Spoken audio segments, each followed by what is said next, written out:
Okay. All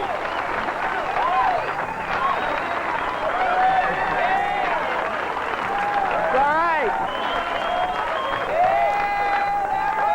Well, thanks. You guys really perform when you know you're on TV, right? You do really well. Well, appreciate all of you coming out here tonight for our organizational meeting. I'm extremely excited about this organizational meeting. I just love doing these. They're the things that it's the thing that I enjoy the most about all of Herbalife is talking to the distributors on the level that we'll be just talking with you here tonight. The organizational meetings have had many different names over the years and have served many different functions. Some of you have heard about supervisor schools and stuff and said, boy, I didn't get in on a supervisor school. What is a supervisor school? Well, what we're going to be doing here tonight is basically a supervisor school, the way we used to do them, and just talk and communicate what the basics of the business is. Matter of fact, the formation of the original corporate school was in meetings just like this. Certainly wasn't this size. There was only a handful of people at those first meetings. And they've just been top 10 meetings. Some of you might have been hearing about top 10 meetings that we've done in the past. It was this type of meeting. I'll tell you, they used to be called senior consultant schools, too, right? I tell you, I remember the days when you became a senior consultant, you got a special training class, right? 35% on the scale, and you were invited to dinner. You know, those were the days, as they say. But this is the meetings that we like the best. Mark and I wear many different hats in Herbalife, but the hat that we always wear the best, both of us, and we talk about it all the time, is that of the function of working as a distributor. Now, I'm certainly here tonight as Executive Director of Sales, but I tell you how I'd like to treat the evening.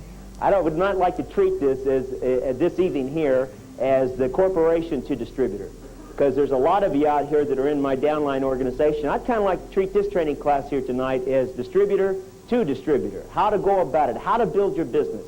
And the things that I'd like to share with you here tonight are the things that Mark and I did in the beginning. Mark originally in the beginning until I came aboard 8 months later. But the things that we did, what we did every single day, how we went about it, how we thought about what we did every day. Because sometimes a person says, well, you know, if I just knew exactly what to do, I'd certainly go out and do that and make my business work. I can't tell you exactly what to do, but I can tell you conceptually what to do. Because exactly what to do, you got to figure out yourself, because we're all different. But I can certainly share with you here tonight conceptually what we did. And what we did, by the way, certainly was sufficient. What we did to build our organizations was sufficient enough to get us from $2 million the first year to $10 million the second year to $58 million to $140 million, and the final figures are in for last year, $512 million.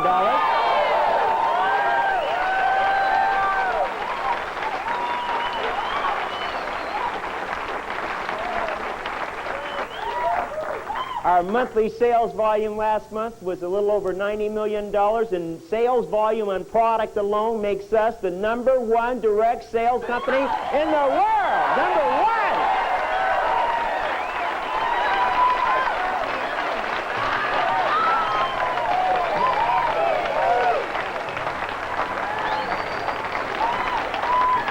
#1! Yes.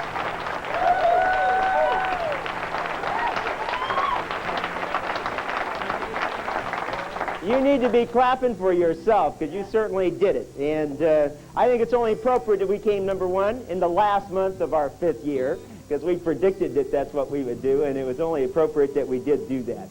So listen, let's get down to business. We've got a lot to cover with you, and I'm very, very excited about this. And you guys take good notes, concentrate on what we're sharing with you here tonight, and take real good notes on it. And we'll just give you all the real basics here tonight, because that's all we're going to talk about is real basics.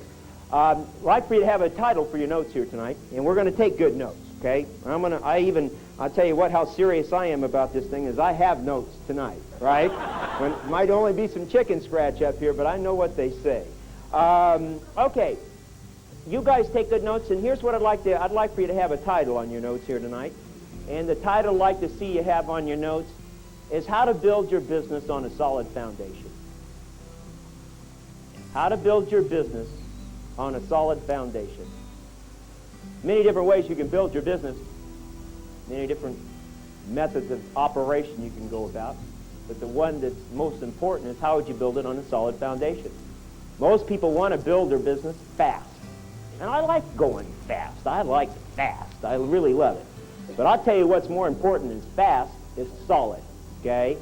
Herbalife has been able to do something that no other company's ever been able to do. We have been able to build at a speed that's never been done before in direct marketing history. It's never been done. But not only have we done it with speed, but we've been able to build it on a solid foundation at the same time. And that's real important, because distributors sometimes will take the shortcut methods, and they'll think just because of speed, something that they can interject in their business for speed and get them some real momentum, they think, going, and it might not be solid. Well, the key in business and the key in life is to build it solid and to build it fast. And we're going to give you both here tonight, both. You can take any direction you want, and you can do anything you want with these notes, but we're going to share with you both, solid and fast.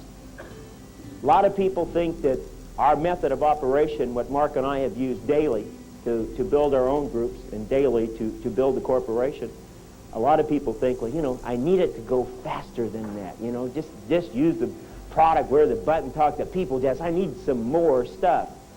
Well, it's very difficult to go faster than that. When you really look at it, and you really take a look at it, what we've done as a corporation, how do you go faster than that? I don't know.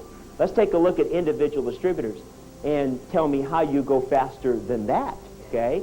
Let's talk about Jim and Judy Faubert. 3 years ago, were selling mattresses for $1,000 a month, and they made $1 million last year and on their way to making $3 million of the income this year, okay?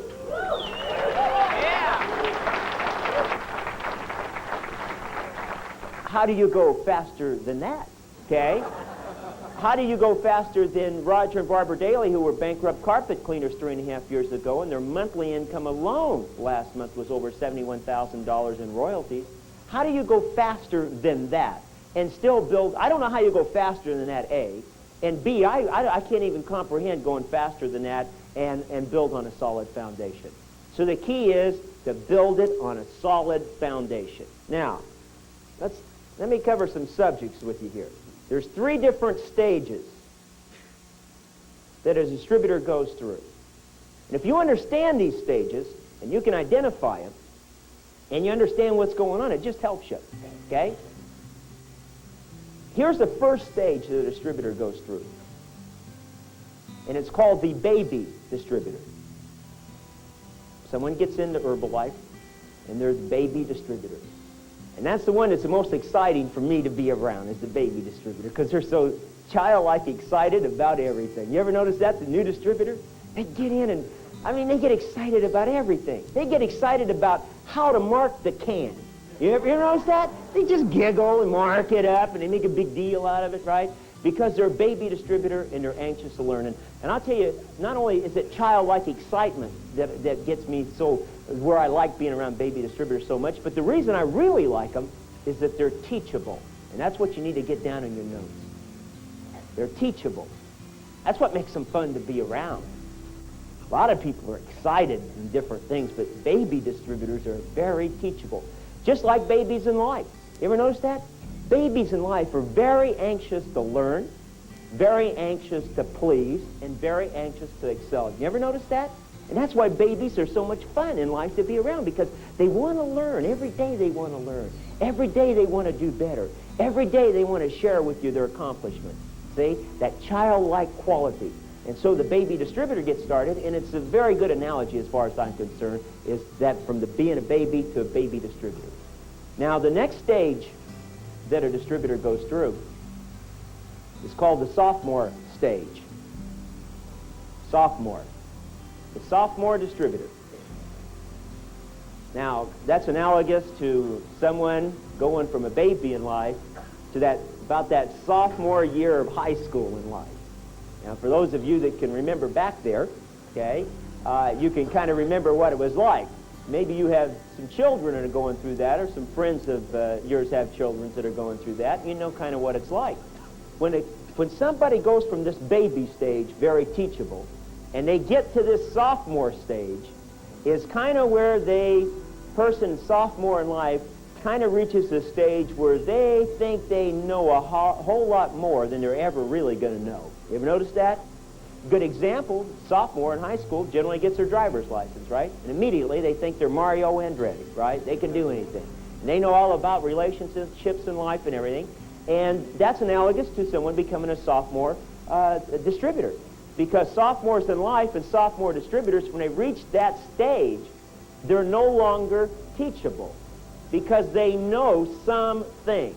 They're not dumb, okay, but they know some things. They've had enough, just enough experience and enough success and enough exposure to think that they know more than they really know. And that's the danger stage to be at in Herbalife, is that sophomore stage. That's the danger stage. And the reason it's a danger stage is because they're no longer teachable. And the problem with it in Herbalife is not only are they no longer teachable, the real problem with it is that they're making more money than they've ever made before in their life while they're going through that stage. Okay? Right? You know what I'm talking about. Making more money than they made before. They have more flexibility in their life than they've ever had before. They've got more ego gratification than they've ever had before in their life. And you couple all those things together, and then you realize the sophomore stage alone, and then you put that with it, and you see it's a danger stage because they're not teachable. They don't listen as well. And there's only one thing worse than being a sophomore, and that's being a dumb sophomore, right? Now, you know, as you guys know, we have the corporate school, and we have the $4,000 corporate school, as it's called, and we have the $8,000 corporate school, which means the person's got to be making a minimum of $8,000 royalty just to come to it.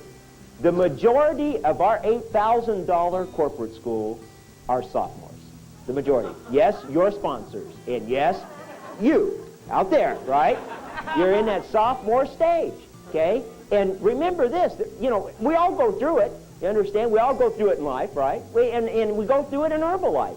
The difference is identifying it and being able to get through it quicker. And see, we have people at this $8,000 school that are making $15,000, $20,000, $25,000, $30,000, $35,000, $40,000 a month and more. And they're at the sophomore stage because now they know something, right?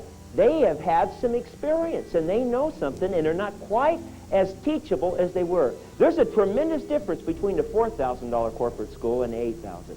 The $4,000 corporate school, they're still like babies and they're anxious and they want to know and they want to be taught.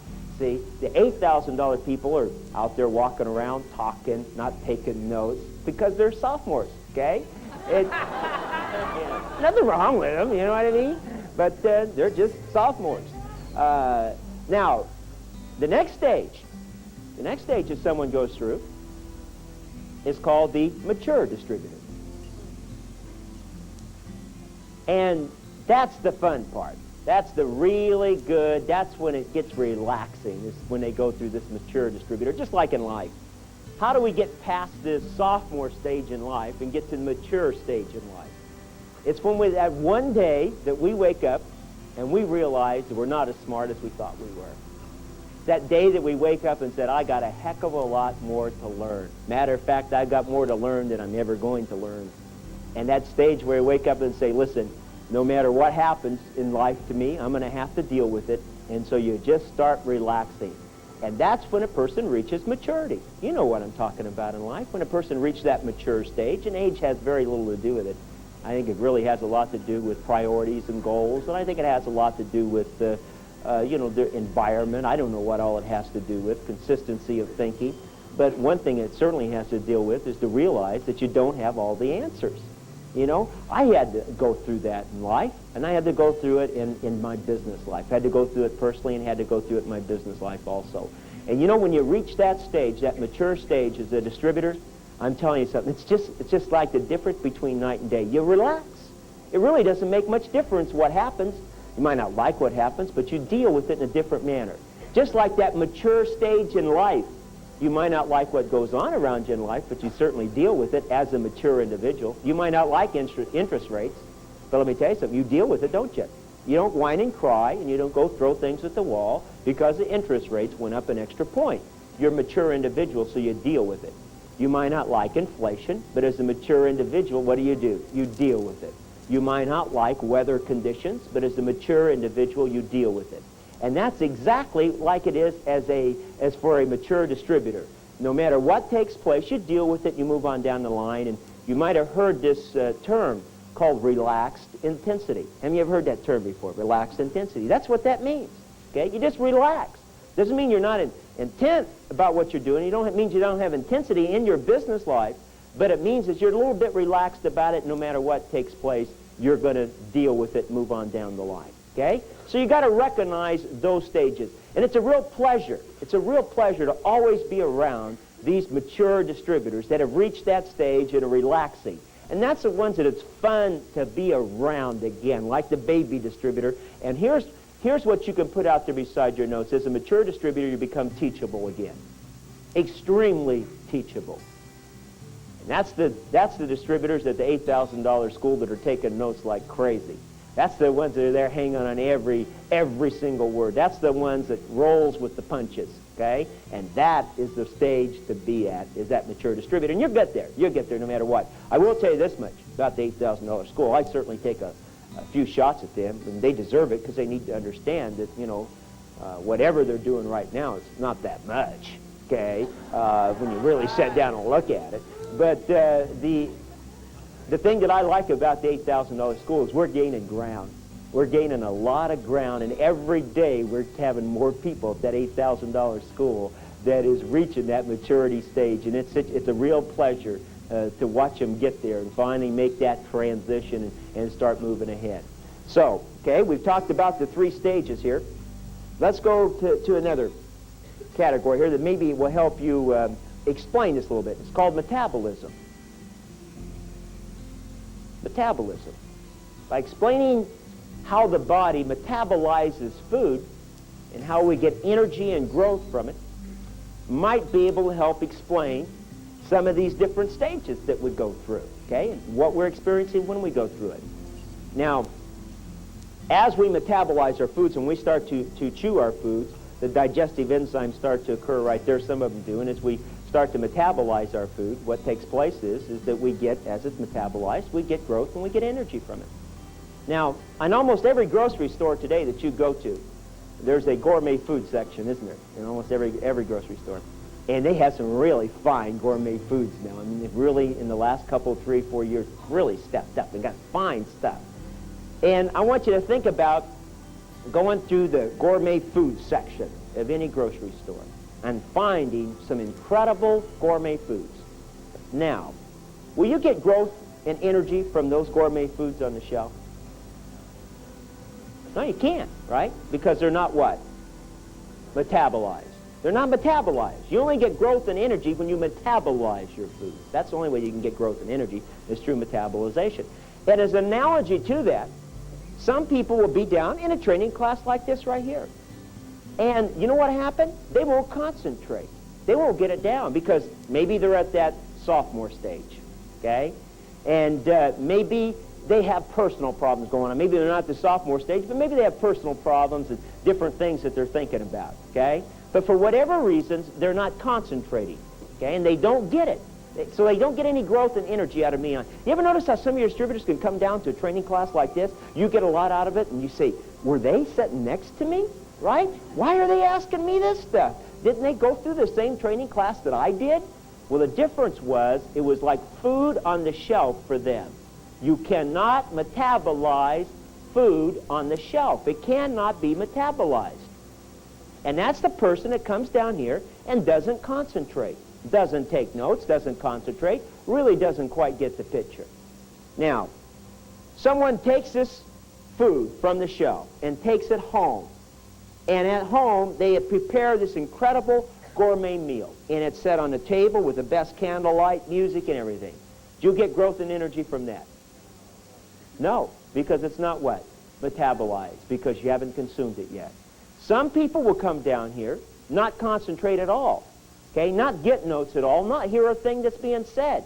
That's called food on the shelf. Food on the table is the person that comes down here, okay, hears it, and academically gets all the notes down and can repeat everything verbatim. They have all the terminology. 1, 2, 3, 3, 2, 1. techniques, momentum, right? And I'm telling you, say, hey, boy, they really got it all. They're talking the story, right? But, okay, it's only academic with them.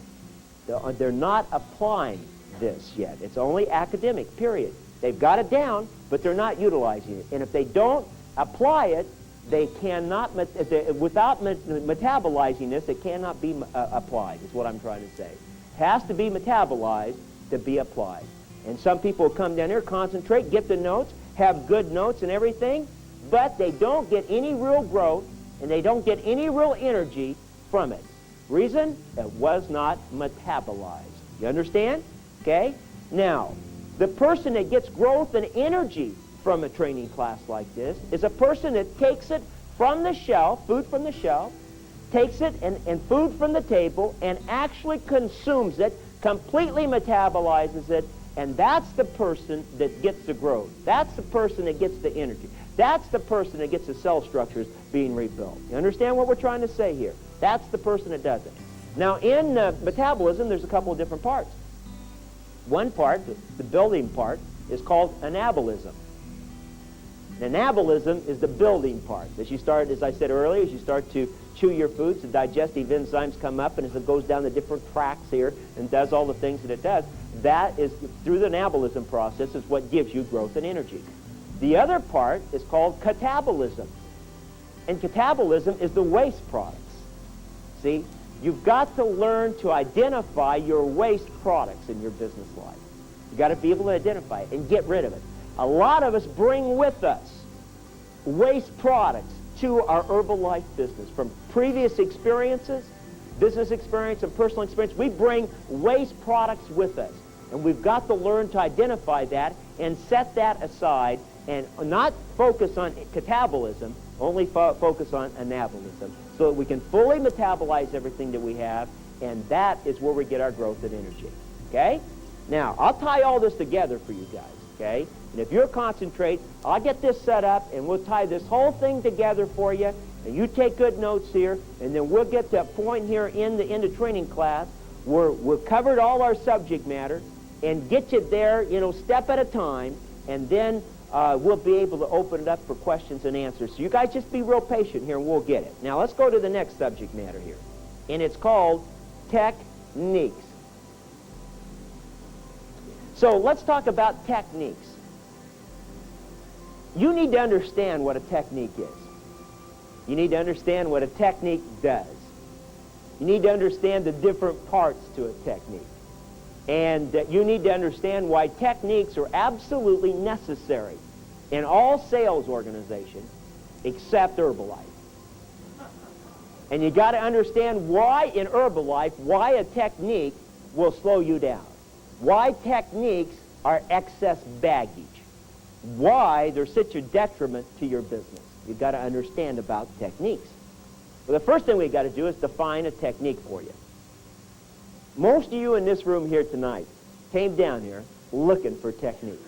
And that's natural, okay? You're looking for a few things that you can do, a few places you can go, some things you can say. You want some techniques, because if you just get those techniques down, I'll tell you what, you're going to go out there and you're going to make that same kind of money Tish does, right? You just want to know. And your organization can't wait for you to get back home so you can call them up and tell them these new techniques that you found out about, right? Okay, how many of this? So you know what I'm talking about here, okay? Now, what is a technique? A technique is, right here, there's three parts to a technique. Where do I go? What do I do? And what do I say? Where do I go? What do I do? And what do I say? And that's what most of you want to know. Tell me exactly where to go. Tell me exactly what to do. And you tell me exactly what to say. Right? And your organization's waiting for you to get back home. To call them and tell them exactly where to go. Sometimes you'd like to. I know. You know what I mean? Sometimes it's necessary. You know what I'm saying? There's a problem with that, and you need to understand it. What if we were to teach you tonight exactly where to go? And what if we were to teach you here tonight exactly what to do? And what if we were to teach you here tonight exactly what to say? Right? And your success was based on those things. Well, let's say we did it. Now, what would happen if you couldn't go there? What would happen if you couldn't do it? And what would happen if you couldn't say it? You'd be out of luck, wouldn't you? Okay? Everybody can't go to the same place, can they? Can everybody do the same thing? Can everybody say the same thing? Answer is no, you can't. So if everybody can't go and do and say the same things, and you're focusing your business on techniques and making that an issue in success, then I tell you what, it's got to slow you down. See, a lot of you out here in this room tonight are doing this right here. You've got into Herbalife, and you've heard us say always that no matter what you do, it'll work, right? And no matter what you do, it's going to work for you. No matter what it is, it will work. And it's going to work not based on what you're doing. It's going to work because of the strength of the Herbalife products and the strength of the Herbalife opportunity. That's why it's going to work. So you get in here and you start doing something. And you start going somewhere. And you start saying something. And that happens to be your technique. Now, there's nothing wrong with you having your own techniques. The problem with it is if you think that your technique is what's doing it for you, that's only this much of the part of the problem. The big part of the problem is that you think that's what's doing it, and you start teaching it to your people. And when you start teaching it to your people, and they can't go and do and say what you do, then you've got a major problem on your hands. They're going to think, well, I'm not as successful as he is or she is because I can't do it as well as they do. And you know what? It has nothing to do with go, do, and say. It has something to do with the products is what it has something to do with it. Let me give you an example of what I mean here. I sponsored Tish. Now, for those of you that know Tish, I want you to think about Tish doing the business the way I do it. Okay? I love meetings. Tish hates them. Okay? I love trainings. Tish doesn't like to do them. I love advertisement. Tish doesn't advertise. You see what I mean? I like traveling. She likes to stay at home. Now, if I was to try and get Tish to go where I go and do what I do and say what I say, guess what? Tish has got a problem on her hands because she doesn't like to do it because we all have different personalities. We all have different priorities in life. We're all different. You understand? And if I try and get her to do it the way I do it, say it the way I say it, and go where I go, she's limited because she is not me. Now, the worst thing in the world I could do is teach 10 of my people to do what I do and go where I go and say what I say. And some of you get into Herbalife and you start having some success, sophomores. You have that success, okay? You're at that sophomore stage. And what takes place is you think it's your techniques that's doing it. And you make that an issue and you start teaching that to your people. And remember, no matter what happens, it will work for you. And your people go out there and they try to duplicate it. Now, with momentum, your techniques change quickly. Your techniques. Your techniques have changed about every 90 days. Example. What do you mean? You say, what do you mean your techniques have changed about every 90 days? About every 90 days, what you were doing, where you were going, and what you were saying, you're not doing that anymore. And you know why? Because the momentum in your business is stronger, and you don't have to do that anymore. You don't have to go there anymore. You don't have to say that anymore. It's easier every 90 days to do the business. Give you an example of what I mean. In the Millionaire Training Tapes, there's some techniques in there, 2 or 3 techniques. Most of it's concept.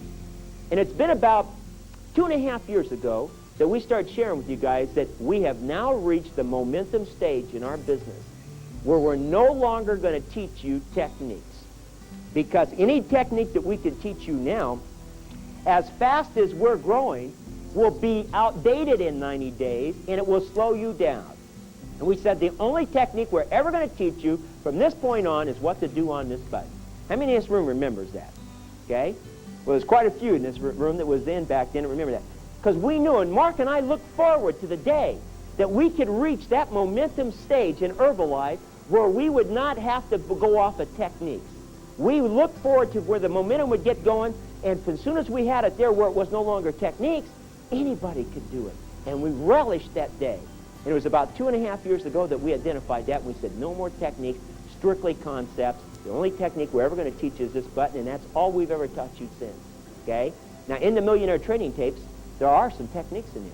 There's about 3 techniques, really, in there. And those techniques are not valid today as an issue. They were valid back then. Example, those tapes were cut in April of 1980.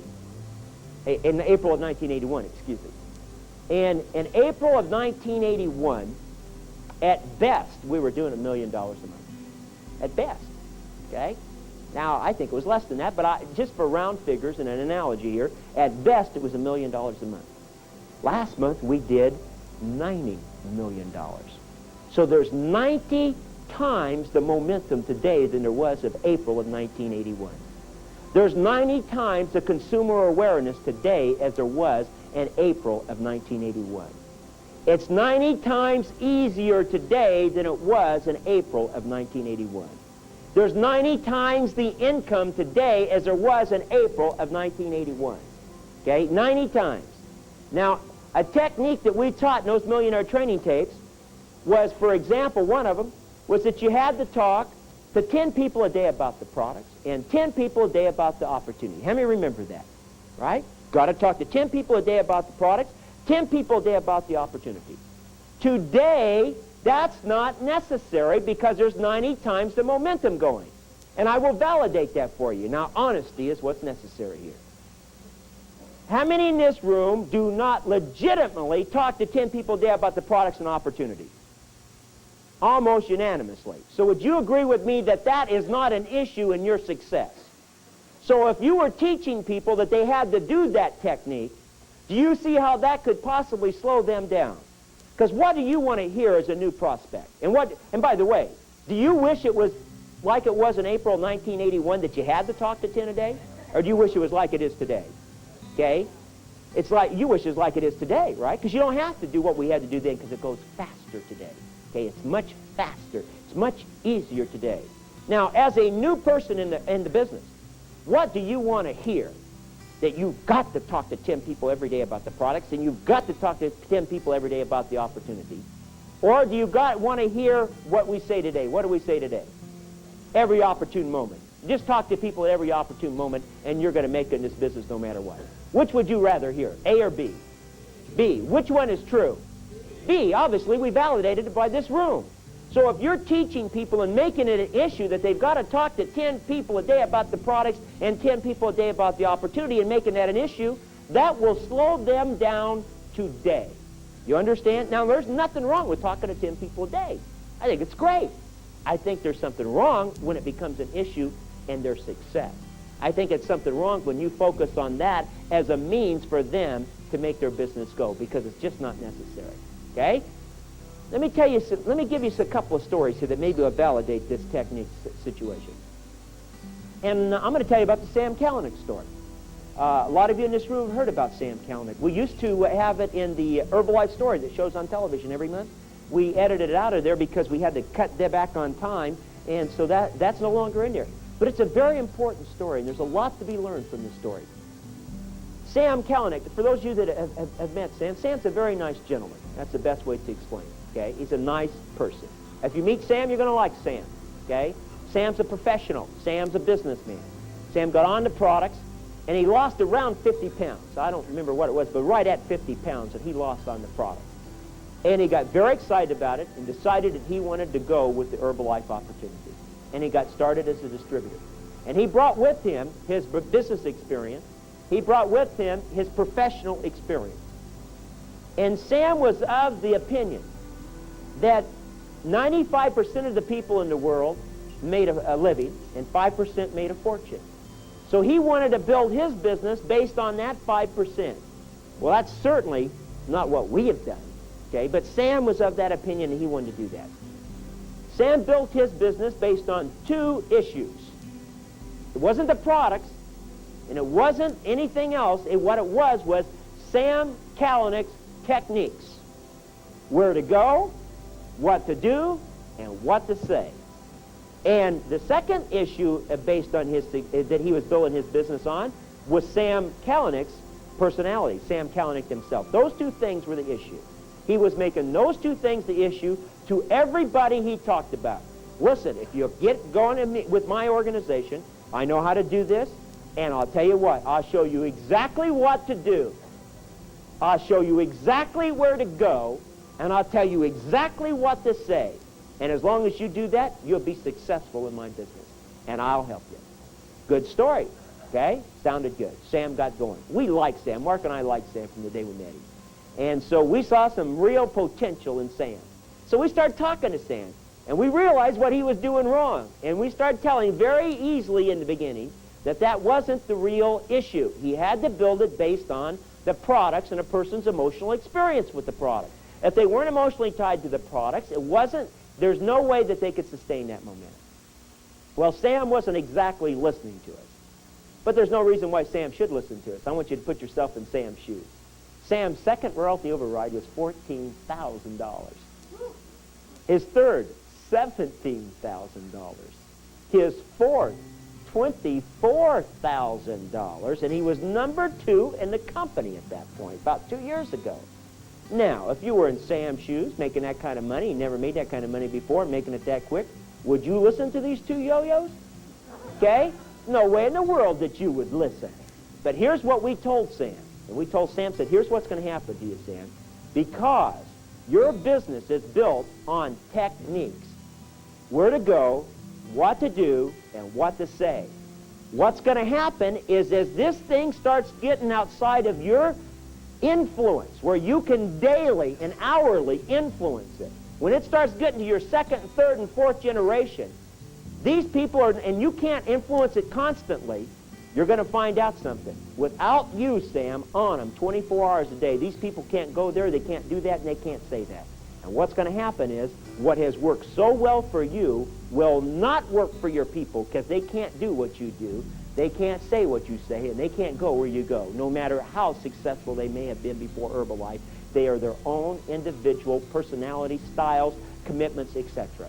And they're going to try and do it like you do it, say it the way you say it, and they're not going to be able to do it. And as it starts spreading out, you're going to find out something. It's going to start to slow down on you. It's going to start to water down.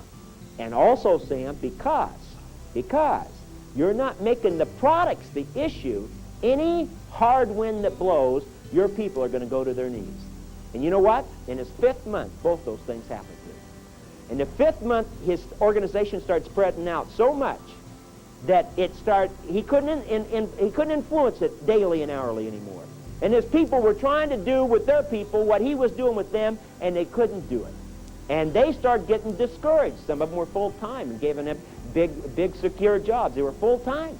And they couldn't do it as well. They were trying. And they couldn't. And they were getting discouraged, and they were getting scared. And it started multiplying. The problem just started multiplying on them. And their people started getting nervous and scared. And then we had some real negative publicity up in Toronto back then a couple of years ago, some of you remember. And Sam's organization went to their knees.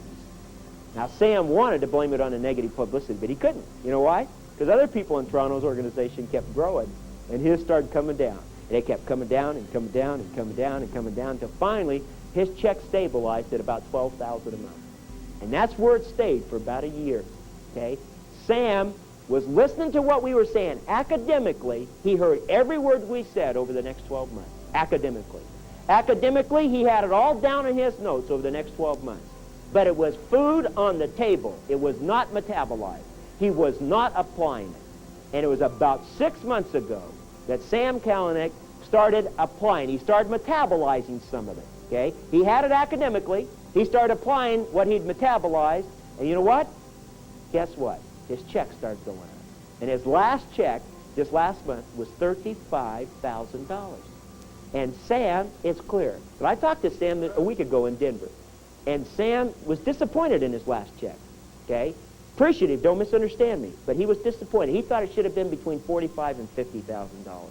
And we had a little talk there. And after pointing out there was 2 things that Sam wasn't doing, and maybe we'll get to those later on in the program. There's a couple things that Sam wasn't doing that he had missed a boat on that he had not metabolized yet. Now Sam is clear and he's really moving. So do you understand what we're talking about techniques here? Let me give you another example. Conceptually, Mark and I are 100% the same on this business. conceptually. But our actual techniques, from those of you that work with us, where to go, what to do, and what to say, is different for both of us. You understand? Mark was very, very smart with not only me, with this entire organization. He didn't try to influence them in where to go, what to do, and what to say. He didn't try to influence that whatsoever. Okay? He tried to influence just getting the basics across and letting them go where they wanted to go, do what they wanted to do, and say what they wanted to say.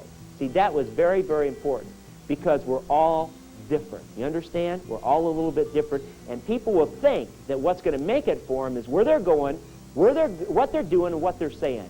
And that has nothing to do with it. Has nothing to do with it, okay? So, as long as where they're going, what they're doing, and what they're saying is from them, and they are fully metabolized the basics of the business, then it has everything to do with it. Okay, so you're clear on techniques here? Now, let's go to the next subject matter. And this is Sally Homemaker. And I want to talk to you about Sally Homemaker. The reason I want to talk to you about Sally Homemaker is to illustrate 2 points. Number one, that techniques are not an issue. And by the way, look, I got to say one other thing about techniques here. In every sales organization, techniques are solely the issue. How many have been involved in sales before Herbalife? Okay? For those of you that just raised your hand, the techniques in those sales organizations were the major issue. Okay? The major issue. Where to go, what to do, and what to say. When you got started in whatever sales organization that you were involved in, they spent quite a bit of time teaching you where to go, what to do, and what to say. Matter of fact, they probably scripted you on what to do, where to go, and what to say. They probably gave you videotapes or audio tapes on where to go, what to do, and what to say. And they said, you go here, and when you get here, you do this. And when you do this, they're going to say this. And then you say this. And then they're going to do this and say this. And then you do this and say this. And then they're going to say this. And then you say this. And you got to say it. Am I right? And that's how it works. And that's true. But the problem with that is that, again, very few people can do it. That's why in any given sales organization, the people that are successful are all stereotyped. They're just about the same. Insurance is a good example. Those insurance salesmen. I'll tell you something. I respect insurance salesmen. Most people run when they see insurance salesmen. I respect them. You know why? They got to get about 97 no's before they get a yes. Okay? You know what it takes to keep getting that kind of rejection? I mean, that's something to be admired, no matter what. Now, I want you to think about you getting 97 no's before one person bought your Herbalife products. You'd fold your 10 up at 3, okay? So, most successful insurance salesmen, correct me if I'm wrong, aren't they stereotyped in any given sale? Whatever that company is, they're all different from company to company, but within that company, they're almost always the same type of personalities, same type of commitment, same type of goals, etc. Real estate's another one, okay?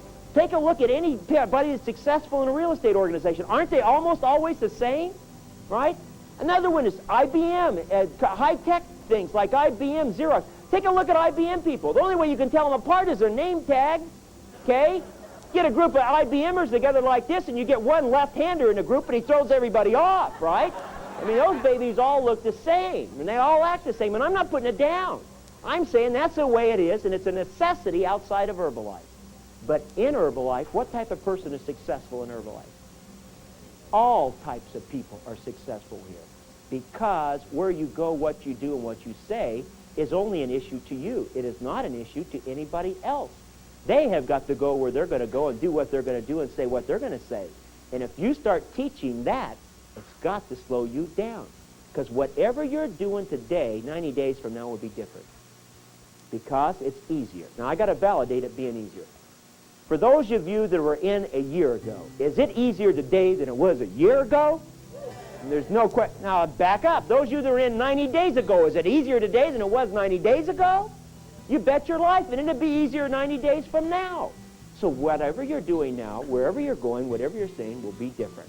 See? You can change it. If it's just you, you can change where you go. You can change what you do. You can change what you say. Just like that. But if you've taught 10 people where to go and what to do and what to say, and they've taught 10 people, guess what? You got a problem on your hand 90 days from the day, and it's excess baggage slowing you down. Now, does that make sense to you? Okay. Now then, let's talk about Sally Homemaker. And I want to talk about Sally Homemaker for two reasons. I want to talk about Sally Homemaker to validate why techniques will slow you down, and A, and B, why techniques are not necessary. And a second reason is to validate that we have always said if you do 1, 2, 3, which is use, wear, talk. Use the products, wear the button, talk to people. We've always said that you can make $30,000 to $60,000 a year. Haven't we? We've always said it. Most of you in this room, how many in this room are out there telling that story? Okay? Those of you that are out here telling the story, most of you do not believe that story. Okay? You don't think it's a lie. You don't comprehend that story. Even though you're selling that story, you don't comprehend it. It is hard for you to realize and comprehend that someone can legitimately make $30,000 to $60,000 a year using the products, wearing a button, and talking to people. Even though, sophomore, it might be happening to you. It's hard to comprehend that. But you know why? There's a psychological block built up here. If you're out there making $30,000 to $60,000 a year before Herbalife, you know how hard it was for you to get there, and you knew how hard it was to stay there, right? Okay? And now someone can just come around and use wear talk, make 30 to 60. Psychologically, you do not want that to be true, right? Those of you that are making $20,000 a year before Herbalife, you know how hard you were working to make 20. Psychologically, you do not want this to be true, right? So there's a problem there. But you have to understand that this is as real as we are sitting here, as real as we're here. And I'm going to share the Sally Homemaker story with you here. Okay? Sally Homemaker is a homemaker, and that's what she does, and that's what she does well, and she enjoys it. She's very proud of being a homemaker. She's excellent at it. Sally's 30 pounds overweight, and she's got 14 kids. Now, Sally Homemaker loves being a homemaker, as I said. She loves taking care of her kids. She loves going to the PTA meetings with them. She loves doing the Little League meetings. She loves the backyard barbecue. She loves taking care of her husband. She loves it. She's very, very good at it. The only problem with Sally is because of her health-related problems of being overweight, Sally, as her disposition, is not as good as it always could be, okay? So Sally's not always as happy as she could be. One day, coming back from the PTA meeting, she goes in the grocery store and she sees a guy wearing this button. And so Sally wants to lose weight. So she says, how? Fortunately for Sally, this guy doesn't know much at all, right? Man, he says, well, you know, I don't know. All I know is I lost 55 pounds and I feel real good, right? After going around the horn about 5 minutes of that, right? So I said, golly, I'm going to buy this stuff. At least he's sincere about it, right? If it doesn't work, I get my money back. So she says, I'm going to take it. Sally gets on this stuff. You know what happens within 2 months? She loses the 30 pounds. She still has the 14 kids. Okay, that hasn't changed. Sally feels better and looks better than before she got married. Okay? I mean, she feels good. Now, I want to point out to you something. Sally is already using the products, and she's already talking about the products. You know why? Because she has had an emotional experience with these Herbalife products. Now, put yourself in Sally's shoes. Would you have an emotional experience? Bet your life. Now, we got to just talk about this emotional experience. You've got a goal when you get a new customer. You know what your goal is? That they achieve an emotional experience as fast as possible. You have a goal with a new distributor. And by the way, a new distributor is a new customer. Get that down, sophomore. Okay? A new distributor is a new customer. And your goal with a new distributor is not to teach them how to recruit. Your goal with a new distributor is not to make an issue out of bringing people to meetings. Your goal with a new distributor is to see that they have an emotional experience as fast as possible. That's what your primary goal is. Now, what is an emotional experience? Some people get a little wiggy about that deal, especially in Southern California, right? I mean, they're strange out here. But what is an emotional experience? I've been affected by these products emotionally. I have, by what's happened to me on my weight and my health, by what's happened to my mother and father's health. By the way, it took Tish and I 1.5 years to get my mother and father to use the product. And what's happened to them since then, it's just been unbelievable. What's happened to my customers, what's happened to my distributors, what's happened to your customers, what's happened to your distributors. Because, see, we get exposed, Mark and I get exposed to hundreds of thousands of people that have been on the products, hundreds of thousands. And we are emotionally touched by what's happened as a result of the Herbalife product. I got to use these things if I like it or not. You've got to understand what an emotional experience is. Don't be like this lady that was in Washington, D.C. back in November. She stood up and she says, I have a distributor that's very excited about Herbalife. And she's been in now for 2 months. And she really hasn't done well yet at all, but because she's still waiting to have her emotional experience. Now, I can see this lady sitting in the kitchen, right? And calling her husband and saying, honey, come in. I think I'm having it right now. Come on in. You got to see this thing, right? Not expect that in Southern California, you know what I mean? But not in Washington, D.C., you know? Some people think the day that they've had their emotional experience is the day that they open the little plastic lid on Formula Number 1, and they hear music, and there's stars everywhere, and there's little cherub-like figures with Mark Hughes' face on it, right? And that's the day they've had their emotional experience. It's not anything like that at all, okay? Emotional experience simply means this, that you got to use these products every month if you like it or not. That's what I got to do. I got to use it every month if I like it or not. Take you out of the realm of being a distributor and say whatever emotional experience you've had with these products, would you still have to use these products every single month in the same amount you're doing right now if you were a distributor or not? Would you?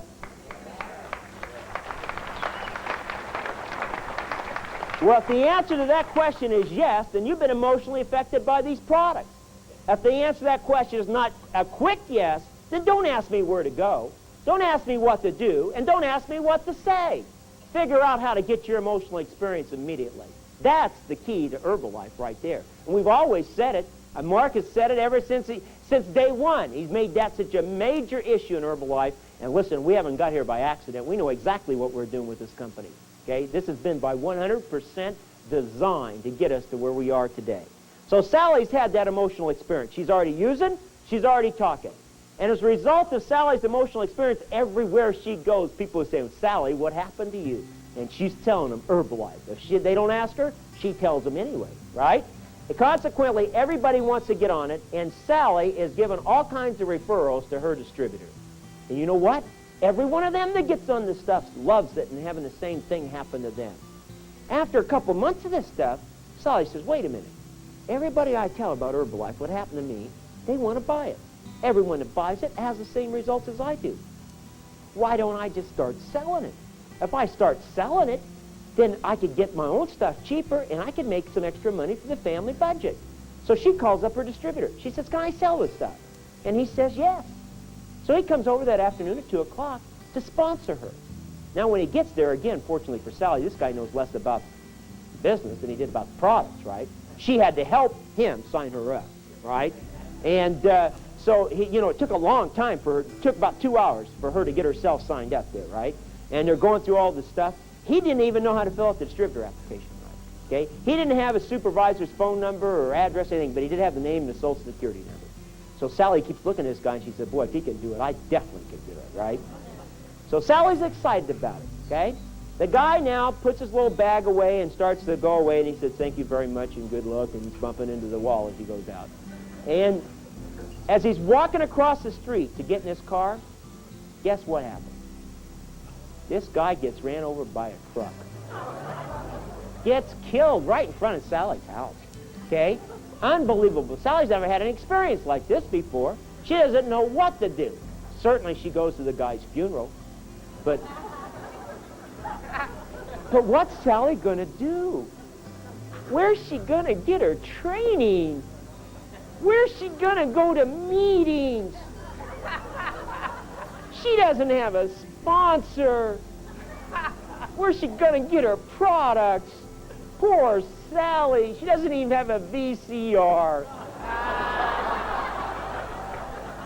I mean, what is she going to do, right? I mean, she's never seen a journal because before he sold her the kit, he took the journal out, right? She doesn't have cable television. What is she going to do? Well, Sally likes these products. And she says, what am I going to do? So she goes through the career book about 3 times. And she figures out in there under ordering procedures that anybody can order directly from Herbalife regardless of the position in the company. They can order from the company. And she reads that a couple of times, and just to make sure, she calls distributor relations to find out, and she gets through on the first phone call.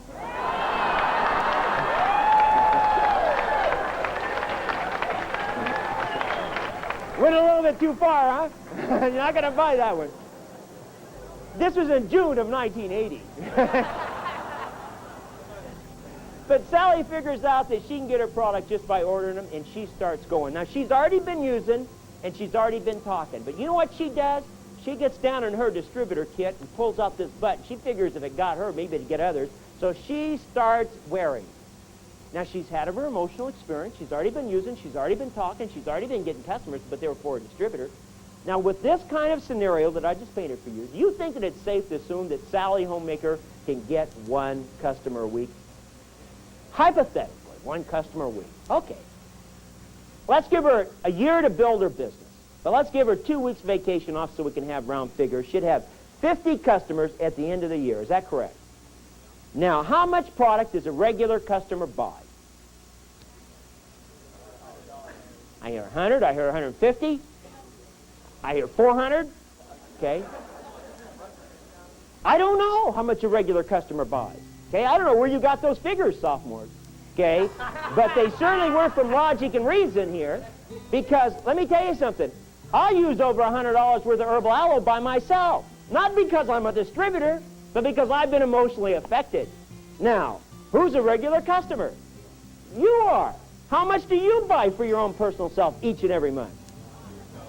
$3,000. Okay, Jim has to make this much money just to keep supplying herbal aloe, right? But you understand, I don't know how much it is, but there's no such thing as a regular customer is what I'm trying to say.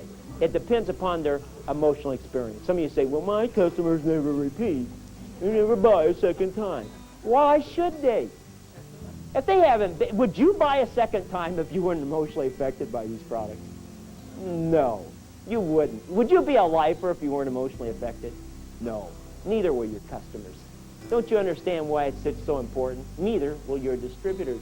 You understand why that's so important? I don't know what the figure is, but let's say it's $100 a month. Okay? $100 a month would be $5,000 worth of volume a month. Obviously, Sally's at 50%. She's making $2,500 a month. That's $30,000 a year for using the products, wearing the button, and talking to people. I don't know how to validate it any more than we just did here. This is real. When I show you this emotional experience that Sally had, you buy it. When I show you that Sally did it without having a sponsor, without having a video, without having cables, without having meetings, without having trainings, you buy that.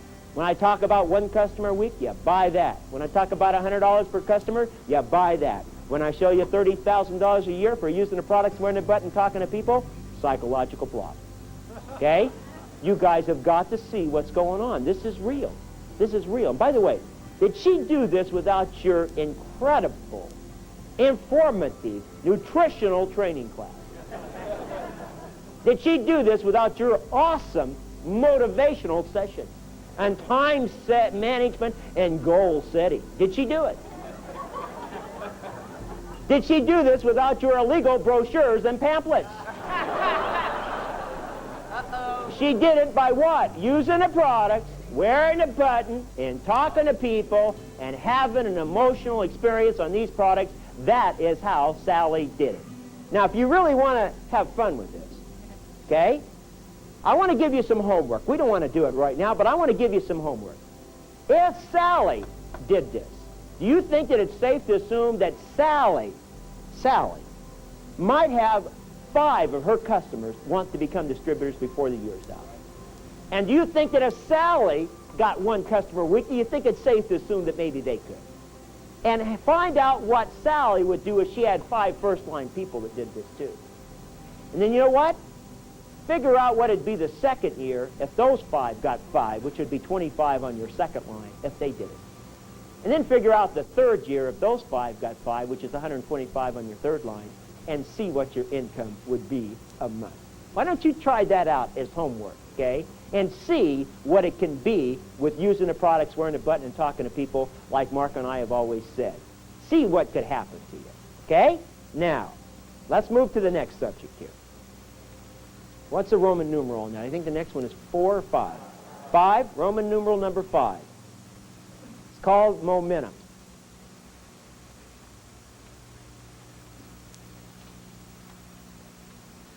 You got to understand momentum.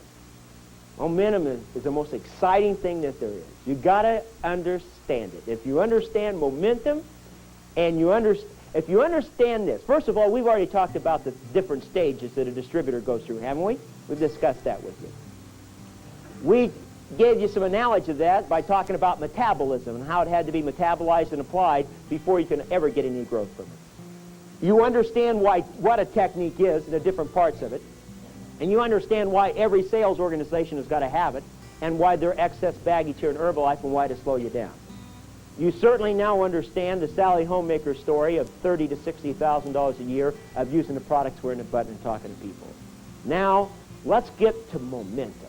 And let's start covering some ground here. Let's start really covering some ground.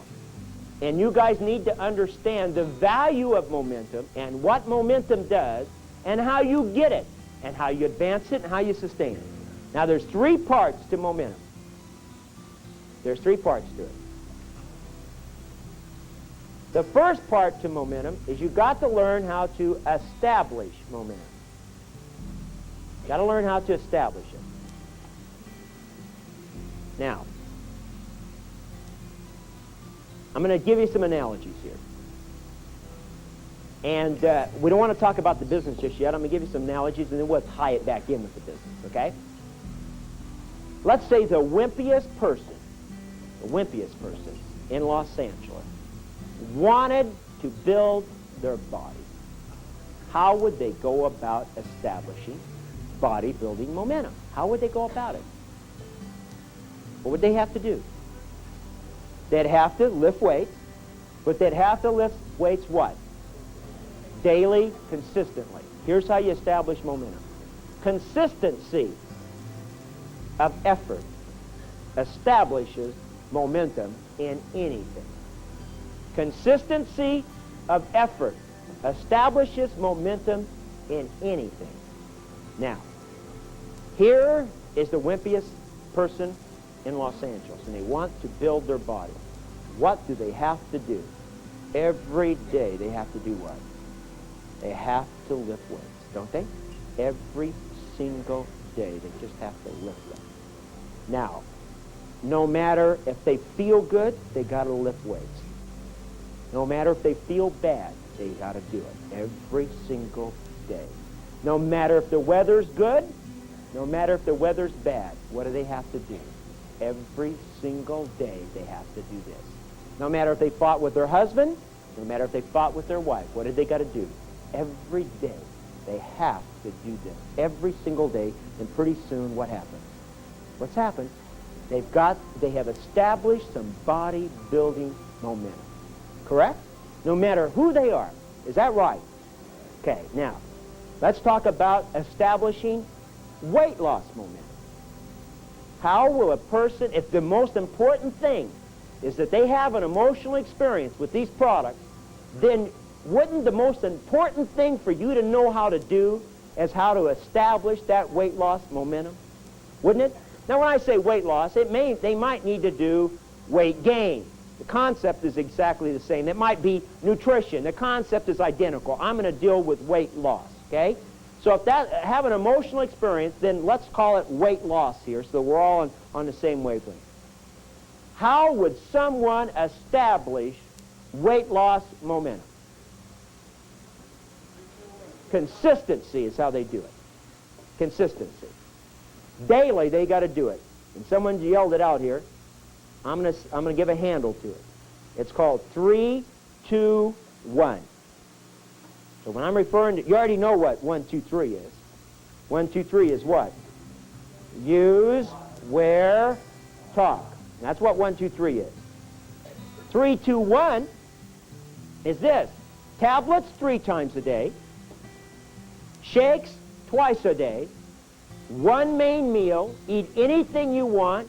Just cut back, and you will establish weight loss momentum. Is that true? No matter who you are, If you do 3, 2, 1, you will establish weight loss momentum. Every single day, 3, 2, 1. If the weather's good, if the weather's bad. Okay? If you feel good, if you feel bad. If you fought with your husband, fought with your dog. Doesn't make any difference. Okay? 3, 2, 1. 3, 2, 1. Every single day. 3 tablets 3 times a day, shakes twice a day, 1 main meal. You will establish weight loss momentum no matter what. Okay? Correct? No matter what, you're going to do it. Now we know how to establish momentum. The next thing you have to learn how to do is how to advance momentum. How do you advance momentum? Now, bodybuilder, doing this every day, consistently doing this, building it up, right, getting it, going like this. Now, all of a sudden, the bodybuilder now can lift 50, instead of 50 pounds, the bodybuilder can now lift 55 pounds. How did he advance his momentum? Got stronger. I heard someone say stronger. Yeah, he got stronger. Okay? And it was more weights, yes. But it's not just an issue of more weights, because if it was, it'd start with 500 pounds the first day. Okay? The person had to get stronger. And how did they get stronger? By consistency. Okay? Consistently doing this every single day, the bodybuilder was able to go from 50 pounds to 55 pounds. Now, weight loss.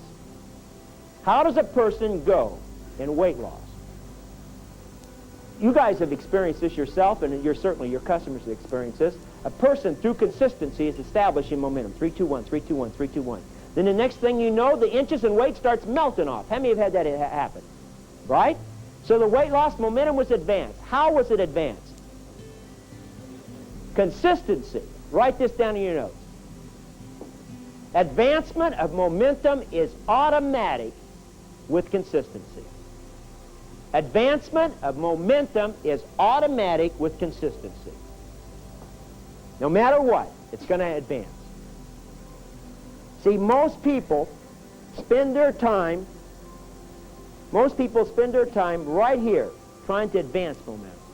That's a false issue, okay? Because the momentum is going to advance no matter what happens if it's consistency. Now, the bodybuilder has done this, right?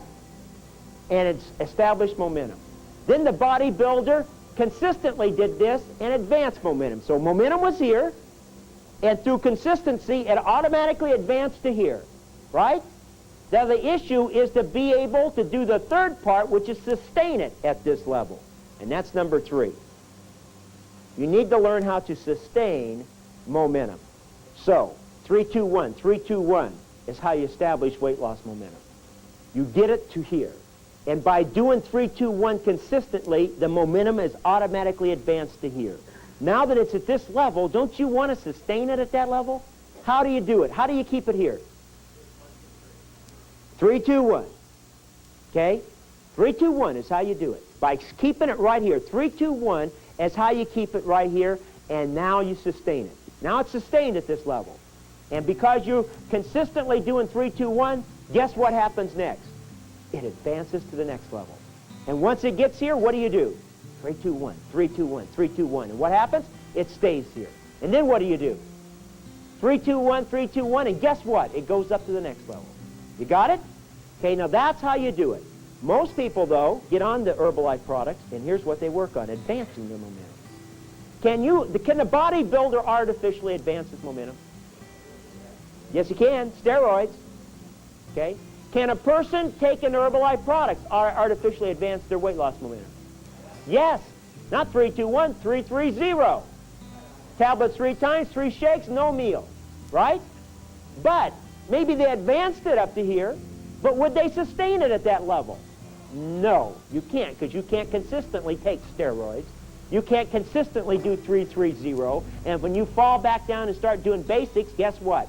The momentum's going to slide back down. You with us? Okay? And there's nothing wrong with your business of artificially advancing it. This meeting here tonight is a form of artificial advancement.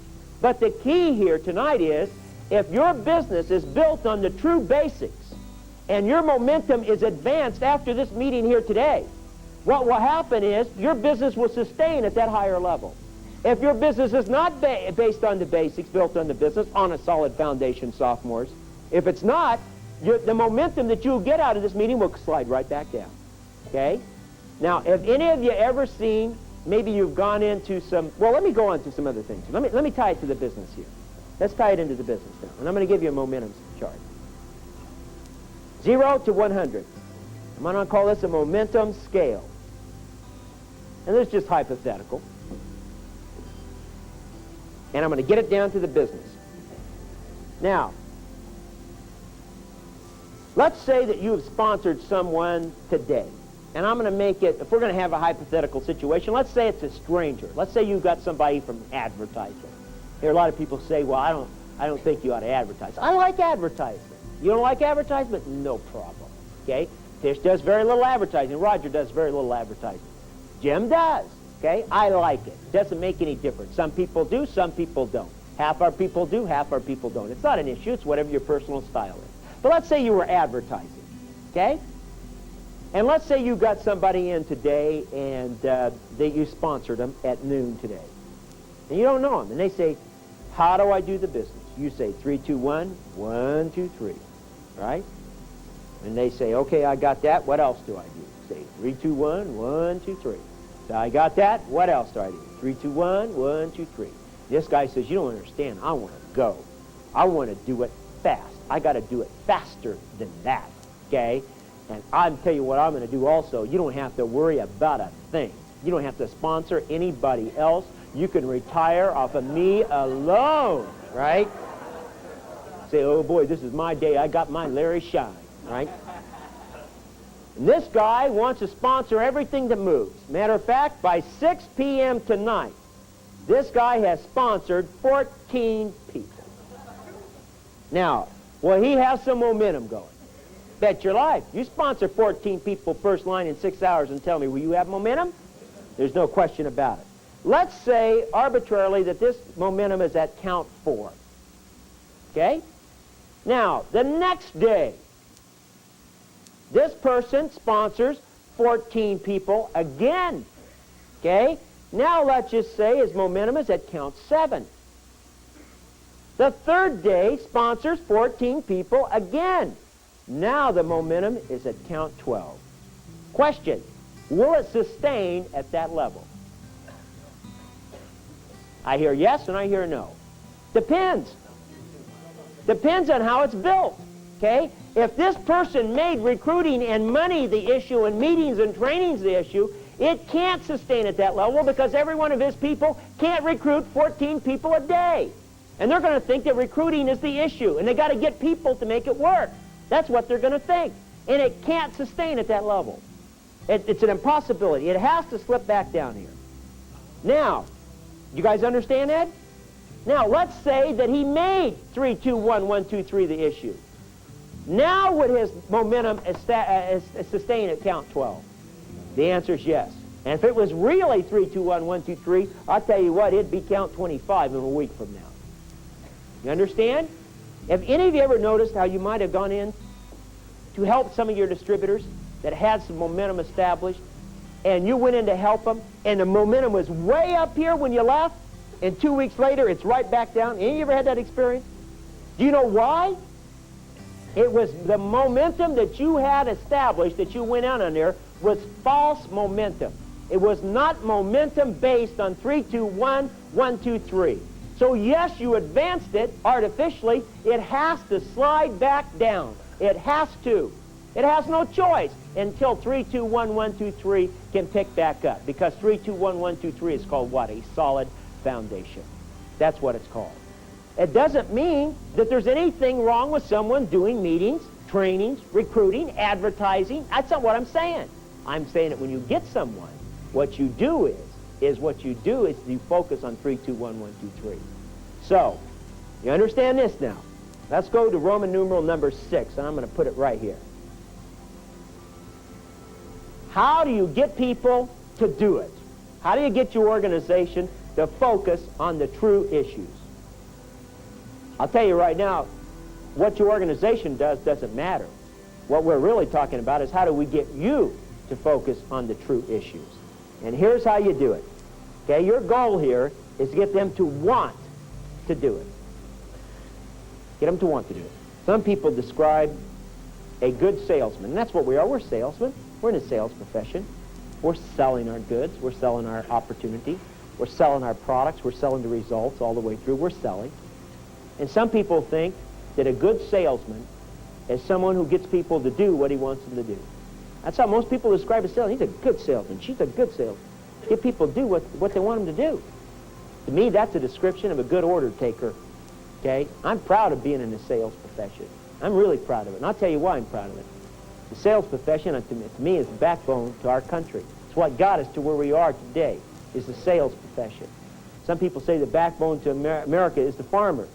No question about it, is the farmer necessary, but I'll tell you something, you let the farmer stop farming for 30 days and not very much happens.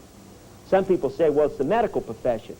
You let the medical profession stop practicing for 30 days and very little happens. You let the American salesman stop selling, not for 30 days, but for 3 days, and it'd bring this country to its knees. Okay? The salesman is what moves the dollar. The salesman is what gets things going. Everybody that's in business, everybody's got to sell their goods, their services, their ideas. You've got to sell all the time. And I'll tell you something, the sales profession is the highest paid profession in the world today. It is not entertainers. It is not athletes. It's not doctors. It's not lawyers. It is called the sales profession. Here's my definition of a good salesman.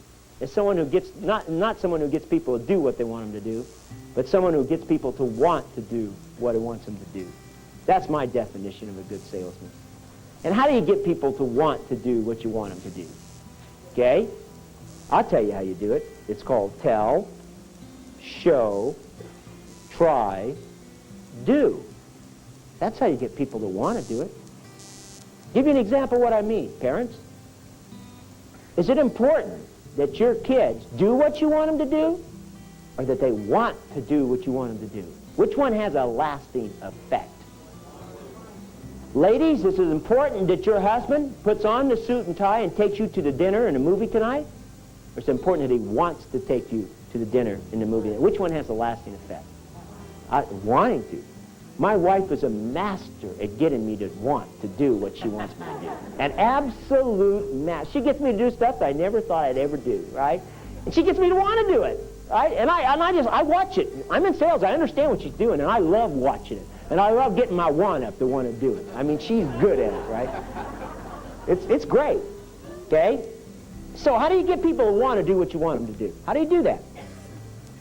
Okay? It's not important that people buy Herbalife products. It's important that they want to buy Herbalife products. It's not important that someone becomes a lifer on Herbalife products. It's important that they want to become a lifer on Herbalife products. It's not important that someone becomes a distributor. It's important that they want to become a distributor. The difference between professionalism and amateurism is that want. It's not important that someone wants to be that becomes a supervisor. It's important that they want to become a supervisor. It's not important that they go full-time. It's important that they want to go full-time. You understand the difference? So how do you get people to want to do what you want them to do? It's called tell, show, try, do. So let's back up and make it simple here. How do you get people to want to buy your Herbalife products? Simple. Remember, it's called results, right? You tell them what's happened to you as a result of the Herbalife products. And you tell them what's happened to others as a result of the Herbalife products. You show them, by virtue of pictures, what's happened to you as a result of the Herbalife products. And you show them, by virtue of pictures, what's happened to others as a result of the Herbalife products. And that will get them to want to try it. Isn't that how you sold it? Isn't that how you get people to want to buy it? Because now they want to. Now they want to buy it. Because you told them what's happened to you, you told them what's happened to others. You showed them what's happened to you, you showed them what's happened to others. You understand? Now they want to try it. And based on how bad they want to try it, will determine if they want to do it, if they do it. You see? Tell, show, try, do. That's how you get people to do it. How do you get people to stay on Herbalife products? By continuing to tell them what's happened to you as a result of staying on them, and tell them what's happened to others, and show them what's happened to you and show them what's happened to others as a result of staying on the Herbalife products. Isn't that why they want to try to stay on them? Right? And as a result of that, don't they do it? Isn't that what got you? That's exactly what got you. How do you get someone to want to become a distributor? By telling them what's happened to you as a result of being a distributor and telling them what's happened to others. Showing them what's happened to you, checks, cars, pictures, etc. And showing them what's happened to others, checks, videos, journals, etc. Showing them. And as a result of that, they want to try to do it. Okay? And if they got it down, they do it. And if they don't, you keep telling them, you keep showing them. You guys have got to understand the value of tell, show, try, do. You got to understand it. That's all we've ever done with you for 5 years. For 5 years, you tell me what we've ever done with you besides tell, show, try, do. Haven't we always told you what's happened to us as a result of these products? Haven't we always told you what's happened to others? Haven't we always showed you what's happened to us? And haven't we always showed you what's happened to others? Isn't that what we've done? And you wanted to say, hey, I want to try it. Right? And then some of you got it down and you did it. If not, you didn't get it, guess what? Every time you saw us in person, we were telling you. Every time you saw us in print, we were telling you. Every time you saw us on video, we were telling you. Every time you saw us on television, we're telling you. Every time you saw us in person, we're telling you. Telling you what's happened to us, telling you what's happened to others. Showing you what's happened to us and showing us what's happened to others, so you want to try the products. You want to have the lasting results on the products that we've done. That's how we've done it with you. Also, that's exactly how we've done it with the opportunity. We've told you, we've showed you. So you either want to try it or you don't want to try it, right? Now, let me come back to the emotional experience with the products. And I'm going to talk in the realms of customers. It doesn't make any difference if we're talking in the realms of customers or distributors. What is a new distributor? A customer, okay? Is the goal the same for a new distributor as it is for a new customer? So we're talking about customers. I'm not saying that you got to get someone, sell them the product, get them an emotional experience, and then sponsoring them. I'm not telling you that. I don't care if you sell their customer first or their distributor first. I was a distributor first. I was a distributor before I ever took the product. I became a distributor on Thursday night, and the next day I went out and I started taking the products the next day. Okay? But you know what I also did the next day? I was selling the products. Before I ever digested my first tablet, I was selling. You know why I was selling it? I was telling people what happened to others, because I didn't have anything to tell about me. I was telling them about others, and I was selling the stuff. Right? So I became a distributor first. Some of you say, I'll tell you what I do. I make my people get on this product, and I make them get an emotional experience, and then I'll sponsor them, not until then. Guess what? You'd have lost me. You wouldn't have got me. You know who else you would have lost? Larry Shine. You'd have lost Larry Shine. So you got to get the deal straight. You say, but it's working well for me. Listen, sophomore, we're talking about on a solid foundation here. We're talking about how we have built this company. That's what we're talking about here. So it doesn't make any difference if they're customer first or distributor first. They're all customers until they have that emotional experience. So what this means is this. You have got to understand the value of a customer. The value of a customer. How would you like to sell the product to someone today and follow up with that person today, follow up with them this week, and have them lose 7 pounds this week? Would you like that? Everybody would. And how would you, as a result of them getting results on the product, 3 years later, have your royalty override check off of them alone be $36,000 a month? Do you like that? Ask Mark Doyle how he likes it. That's what Mark Doyle did. Mark Doyle sold the products, the Barger, okay, Roger and Barbara, okay? Roger gained some weight, and Barbara lost 7 pounds the first week. And they were customers, you understand? And they were using, and they were talking, because they believed in what was happening to them. And Mark Doyle followed up with them basically as customers for 30 days. And as a result of that, after that, Mark Doyle had a lot of personal things to go on in his life, and he wasn't able to work the business for almost 3 years. And you know what his check was last month off of Roger and Barbara? $36,000. See? You got to see what the issue is. You got to get clear here on a value of a customer, and all distributors are customers. Do we say in the follow-up that you need to follow up on your new customer the first day to make sure that they're using it, A, and second thing, to make sure that they're using it right, correct? Do we say that you should follow up with them on the third day? Yes, if they're having any problems so you can get it corrected and cheer them on. Do we say that you should follow up with them on the 7th day? Yes, so that you can cheer them on and possibly get some referrals. Do we say that you should follow up with them on the 15th day for the same reason? Yes. But that's not the only reason. That's not the only reason. You guys don't understand the value of a customer. You know why you call them the first day? Another reason, just as important, is making sure they're using it right. So you can do tell, show, try, do again. Did you do tell, show, try, do in the beginning? That's why they wanted to buy it. Now, why are you doing tell, show, try, do the next day? So they'll continue to want to use the stuff. Do you call them on the 3rd day? Yes, but so you can do what? Tell, show, try, do again. So you can continue to tell them what's happened to you as a result of staying on them, and tell them what's happened to others, so they will want to try to stay on them. And do you do it on the 7th day? Yes, so you can do tell, show, try, do again. Now, doesn't that make sense? Okay? Every time you get around somebody, you got to be doing what? Tell, show, try, do. You got to tell them what's happened to you, and you got to tell them what's happened to others. You got to show them what's happened to you. You got to show them what's happened to others. Then they will want to try to have it happen to them. Folks, that's all we've ever done with you for 5 years. That's how you do it, and that's how you follow up with people. When somebody is having a problem in their business, do not even begin to go out there and focus on false issues of who they're going to talk to today, where they're going to go, what they're going to, what they're going to say. You don't even follow up. Say, go, and do. That's not the issue. You focus on the basics of the business. Okay? Now, let's move on here to the next deal. And as soon as we get all this done, we're going to have questions, and then we want you to deal with this. Let's talk about number 7. And it's called false issues. What is the issue? First of all, the issue is 3, 2, 1, 1, 2, 3. Right? Anything after that is fine. But let's talk about some false issues that some of you guys are out there selling. Here's one. Okay? We've talked about it already. How about a list of names? Okay?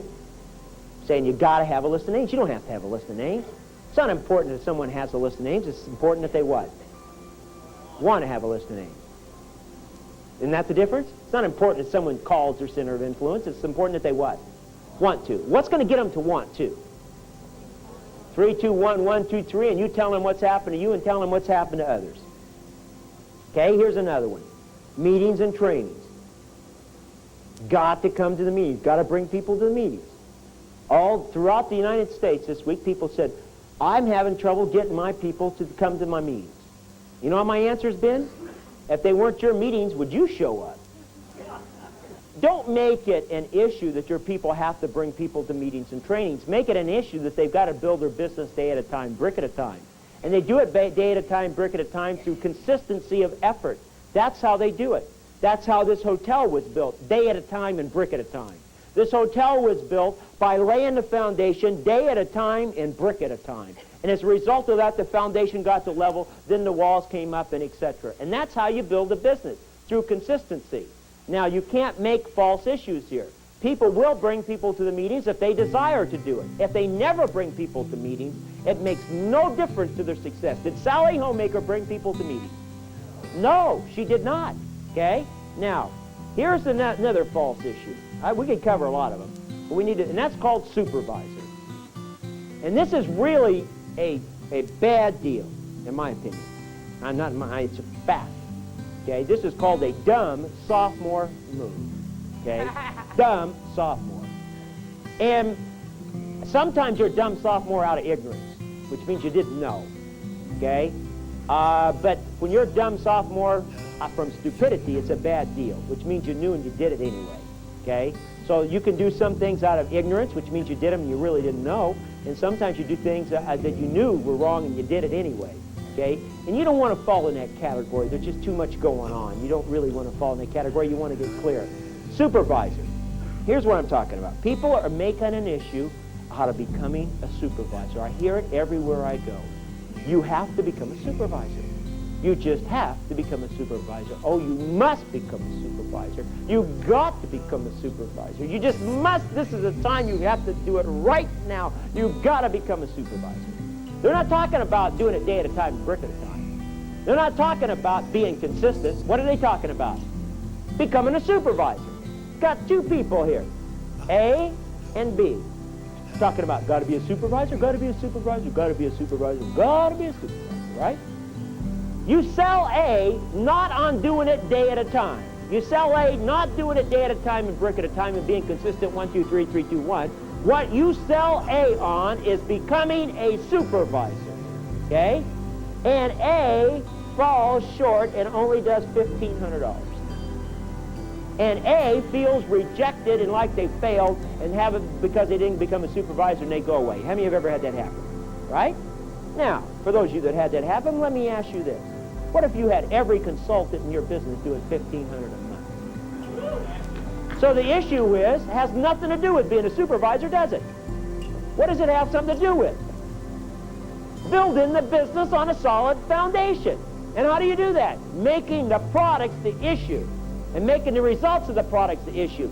Don't make supervisor the issue. Don't do it. Now, this other guy over here, B, you said you got to become a supervisor. You got to become a supervisor. You must become a supervisor. Oh, you have to go supervisor. You got to do it. You got to do it. And he does his 4,000. He buys in. Buys in. That's right. He buys in. Okay? Can you believe that? He buys into the business. That term makes me want to puke. Okay?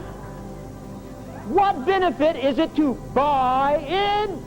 Okay? Tell me, is this guy going to send his kids to college because he bought in? Are you going to send your kids to college because you talked him into buying in? Are you? No. What's going to make a difference? If they build a business day at a time, brick at a time. How much money a person spends has nothing to do with their success. I have no objection to someone buying $4,000 worth of product. You know what I object to? I tell you what I object to. That making it an issue in their success. It has nothing to do with their success. How much product they buy. You know what makes a difference in their success? How much they sell. And so why would you talk to them and make an issue out of what they buy? Why wouldn't you talk to them and make an issue out of what they would sell? Wouldn't that make more sense? Now, why would you tell a person they need to be a supervisor under any condition? What are you telling them? Why should they become a supervisor? Don't be bashful here. What are you telling them? 50%, that'd be what? More money. What's the other reason? Royalty overrides. Give me some more. Production bonus. Corporate school. Good. So they can get around the sophomores. Okay? What's some other reasons? To get the supervisor update. I hate to tell you this, but that goes out in every distributor kit for $29.95. Prestige. What else? Larry's organizational meetings. Okay, organizational meetings. Okay, we got enough here. Okay. You're telling this guy he's got to become a supervisor, got to become a supervisor, got to become a supervisor, got to become a supervisor, got to become a supervisor, must become a supervisor. You know why? So he can make more money. Now, he did it. He became a supervisor just like you said. You made the major issue, him becoming a supervisor, and he did it. And now he's waiting for his more money. He is. Every day he calls you up. He said, where is it? Where's my more money? I did what you said.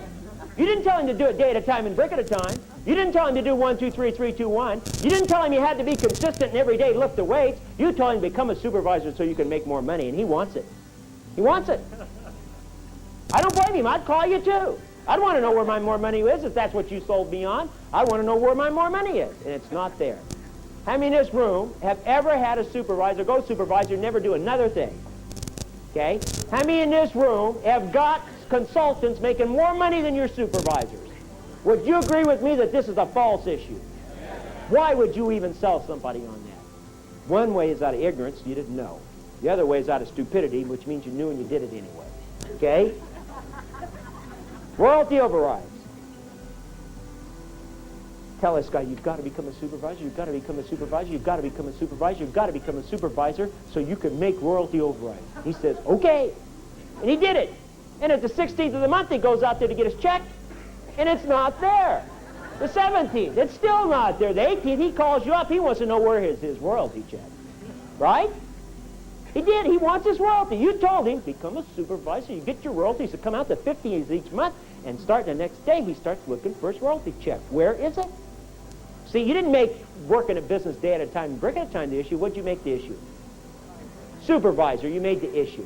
Right? And look what happened. Now, you've got to become a supervisor so you can make production bonuses. How many in this room have never got a production bonus? Isn't that interesting? Okay? It has nothing to do with your success. Nothing whatsoever. So you can get to corporate school. How many's never been to corporate school? Don't even need to deal with that one. Okay? Prestige. Right? So that you can have prestige. You tell that to the guy that's got a garage full of products. That he's got a lot of prestige.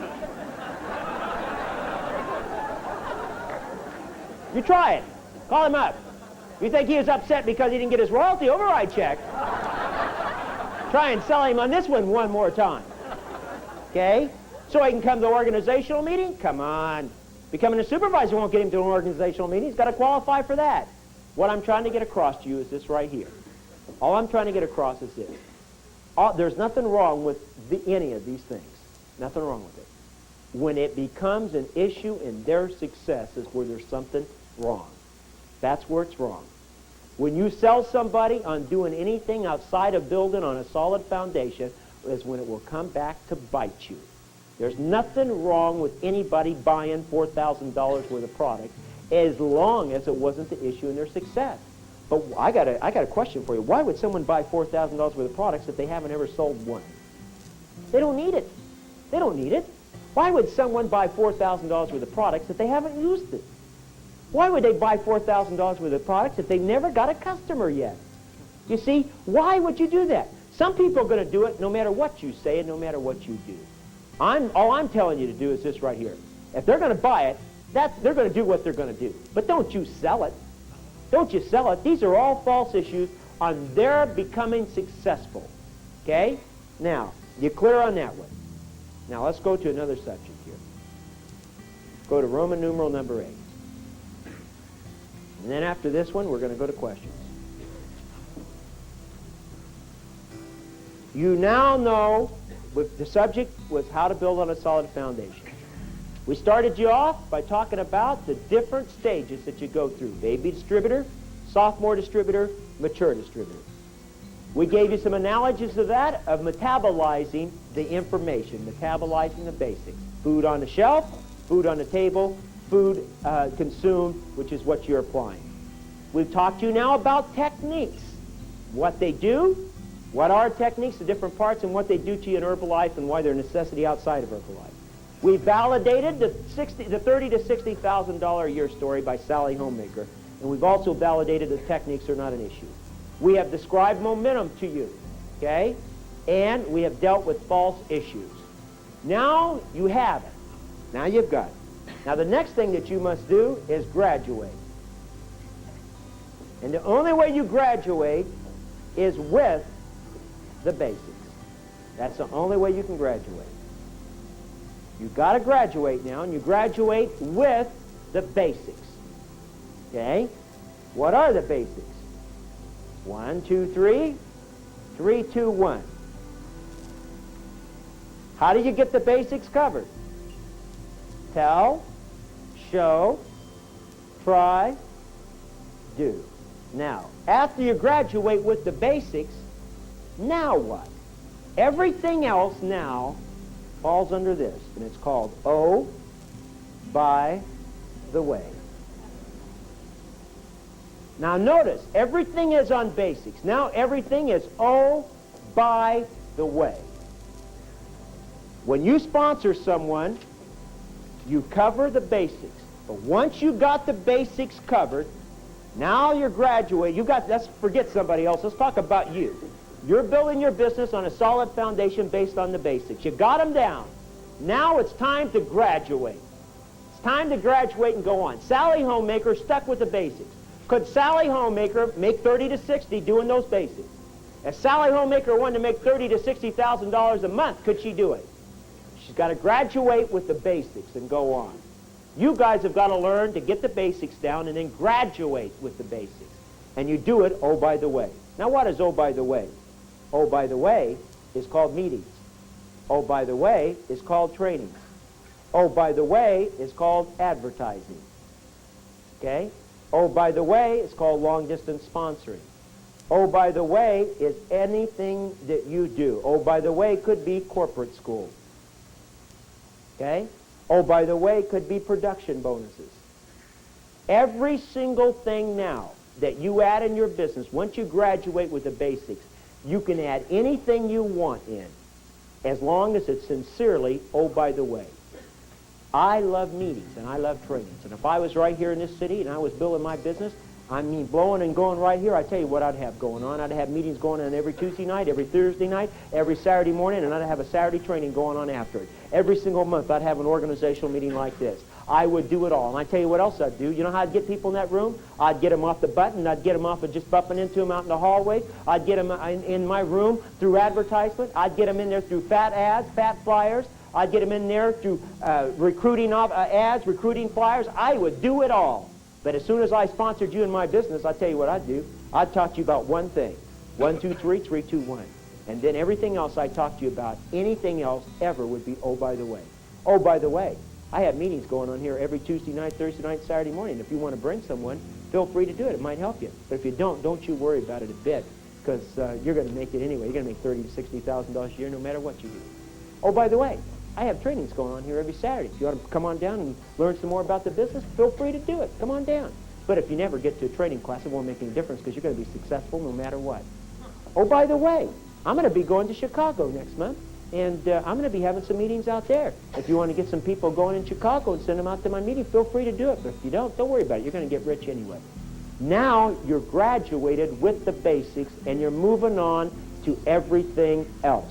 And everything else has got to be, oh, by the way. You have got to fully metabolize the basics before you can ever go to graduate. You have to fully metabolize the basics, and after you graduate, oh, by the way, is fine.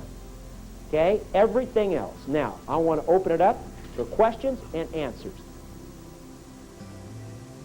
Okay, go right ahead. Larry, on the 1,500 and the 4,000 there, if you have a distributor who reaches the 1,500, would you let them know that, another $500 and they could be a qualifying supervisor if they wanted it? Very good point. On the 1,500 versus the 4,000 here. If someone was at 1,500, would I let them know that the other 500? Of course I would. I'd say, listen, you're at 1,500 now, right now. Oh, by the way, if you had another 500, you'd make supervisor this month. But if you don't make supervisor this month, don't worry about it. You're going to make a lot of money anyway. But as soon as you get there, you'll just be able to make more. But whatever you want to do, it's fine. See, that's oh, by the way.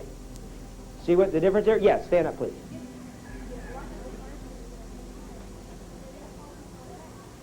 Okay? Okay?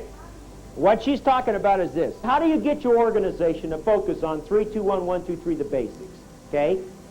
Because what they want to do is they want to graduate.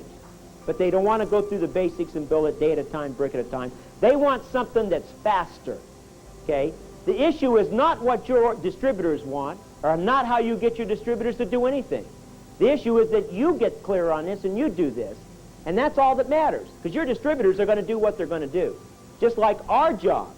Mark and I have got our minds made up what we always want to do, and our job is to communicate to you guys what the issues are.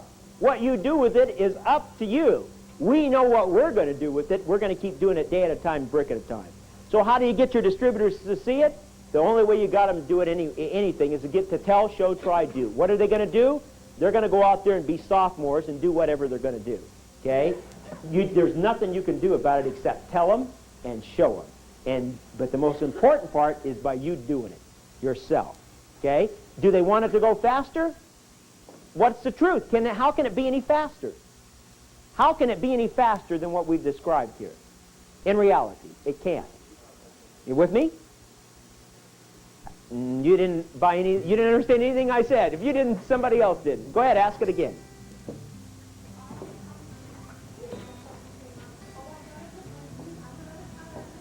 How do I keep you from focusing on, oh, I got a good one, I'm going to retire off of this one? What difference does it make if you have a good one? You still, example, you want to build your body. What do you got to do every day? You got to do it every day. What if you have a good friend that wants to build their body too and they start doing it together with you? And what if your good friend goes on and becomes Mr. Atlas? What do you still got to do every day? You got to do this every day regardless of what this guy does. Correct? That's all I can tell you. I can't tell you anything more. Yes?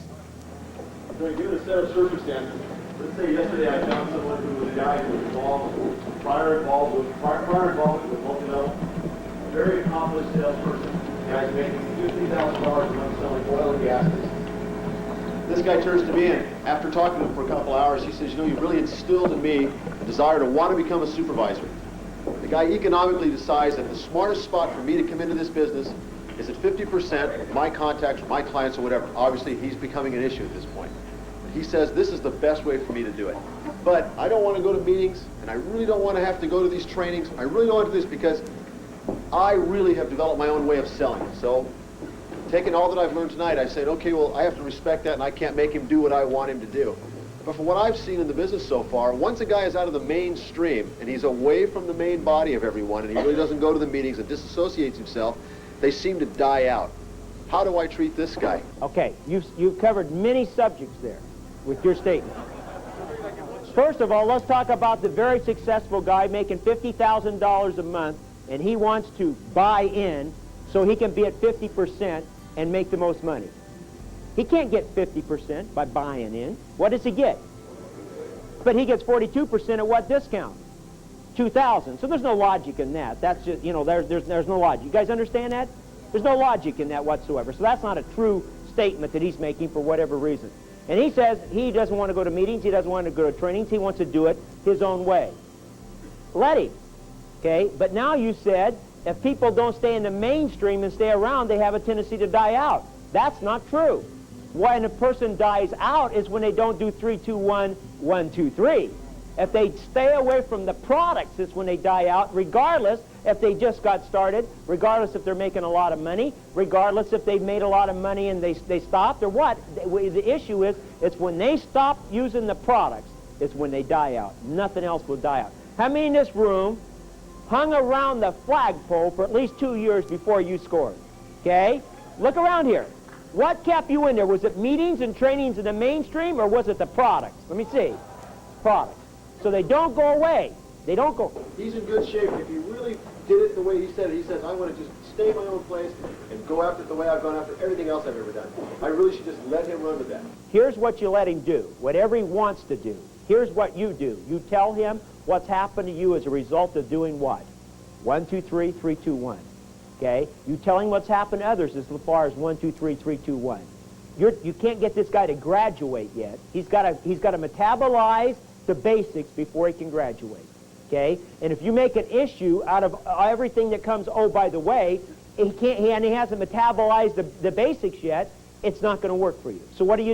You make the issue out of 1, 2, 3, 3, 2, 1.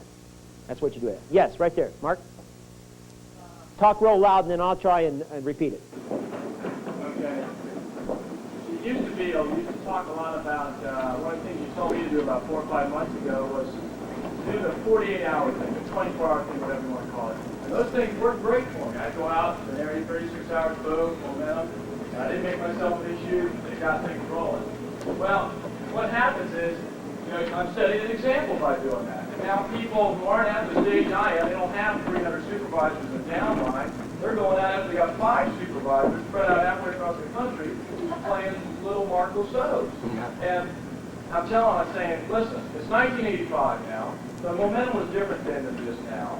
And you got to work things a little different. I'm not going to do them 48 hours ago. So just because I did 6 months ago, that means you do it now. They're not buying it. They're going out and they're doing these things. They're stuck in the old ways. And I can't blame them because I set the example. And so what I'm saying is, now that it's 1985, we have the momentum going the way we do have it going. The first line action all the way, just, go for it. And Okay, what you're talking about a couple of different things here also. What you're really talking about is a term that about a 24-hour plan, a 48-hour plan. What is that? Okay, what does that really mean? All it is we used to go in, Mark and I used to go into cities and spend sometimes a week there, full 7 days. And we'd do meetings, we'd do trainings, we'd run ads, we'd answer phones, we'd do everything, right? But guess what we were doing? Building our group. That's what we were doing. But we had other people in that area there that were watching us do it, okay? We were telling them what we're doing, and we were showing them what we're doing, and they were learning from it. Then it got down to where we'd only spend 3 days in an area. Now we got it down to where sometimes we call it a 24-hour plan. If I was going to go into a city, okay, and this is a very important point here, and if I was going to go into a city, and I never would go into a city unless there were true momentum established there, first of all, okay? True momentum established on 3, 2, 1, 1, 2, 3. I wouldn't care if there were supervisors there or not, and I wouldn't care how many distributors there were there. If there was true momentum established on 3, 2, 1, 1, 2, 3, and I might want to choose to go in and advance that momentum, okay? How would I do it? Let's say it's Cleveland, Ohio, and I want to go to Cleveland. I got some distributors in Cleveland, Ohio that's doing 3, 2, 1, 1, 2, 3. They've got some stuff going with the products. They might not understand 3, 2, 1. They might not understand 1, 2, 3. They might not understand that stuff, but they're doing it. They got it based on that, on the products, and I want to go in and help advance their momentum. How would I go about it, Larry Thompson? Well, the first thing I would do is if I'm coming there and I'm going to show them what's going on, I'm going to go to Cleveland and I'm going to get first line action while I'm there. Now, you say, well, how are you going to get, do you know anybody in Cleveland? No. But how would I get somebody in Cleveland? I'll tell you how to get somebody in Cleveland. Okay, one way is to do some advertising there, right? That's one way. And it is a way. And I'll do that. But I'll tell you what else I'd do besides that. Advertising is only going to work when I get there. I want to have people having established momentum with my own other first-line people before I get there. How do I do it? I run into the bellman out here. And I just say, hey, who do you know in Cleveland? He say, what? Say, who do you know in Cleveland? What's he going to say? Why? Now, I'm going to tell him, right? Now, when I tell him, he's either going to say nobody, or he's going to say nobody, but I tell you what, I'm interested here in Los Angeles. Or he's going to say, I don't know anybody, and I'm not interested, right? And then you bump into some guy while you're waiting for your car out here. Just walk over and say, excuse me, who do you know in Cleveland? He's going to say, what? Say, who do you know in Cleveland? So I know 4 or 5 people. Why do you ask? And say, here's the reason I asked. And then you tell him. Now he's either going to say, hey, I tell you what, all of them wouldn't be interested, but I got one guy I know would be interested in this deal. Here's his phone number. He says, hey, I don't know about those guys, but I'm interested. Or he said, hey, I think they're all going to be interested, but I want to do it too. Right? Now you do that long enough, and guess what's going to happen? You're not only going to get distributors here, you're going to get some contacts in Cleveland. Right? Now we told the entire sophomore class at the $8,000 school that they should do that for Australia.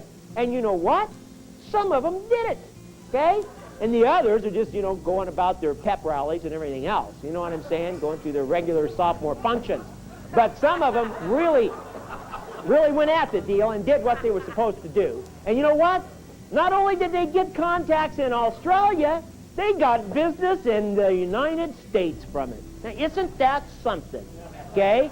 Now, however you go into, if I was going to go into Cleveland, to get back to the story, I have some momentum established there with some of my people on 3, 2, 1, 1, 2, 3. I'm going to go in there to help them advance it, right?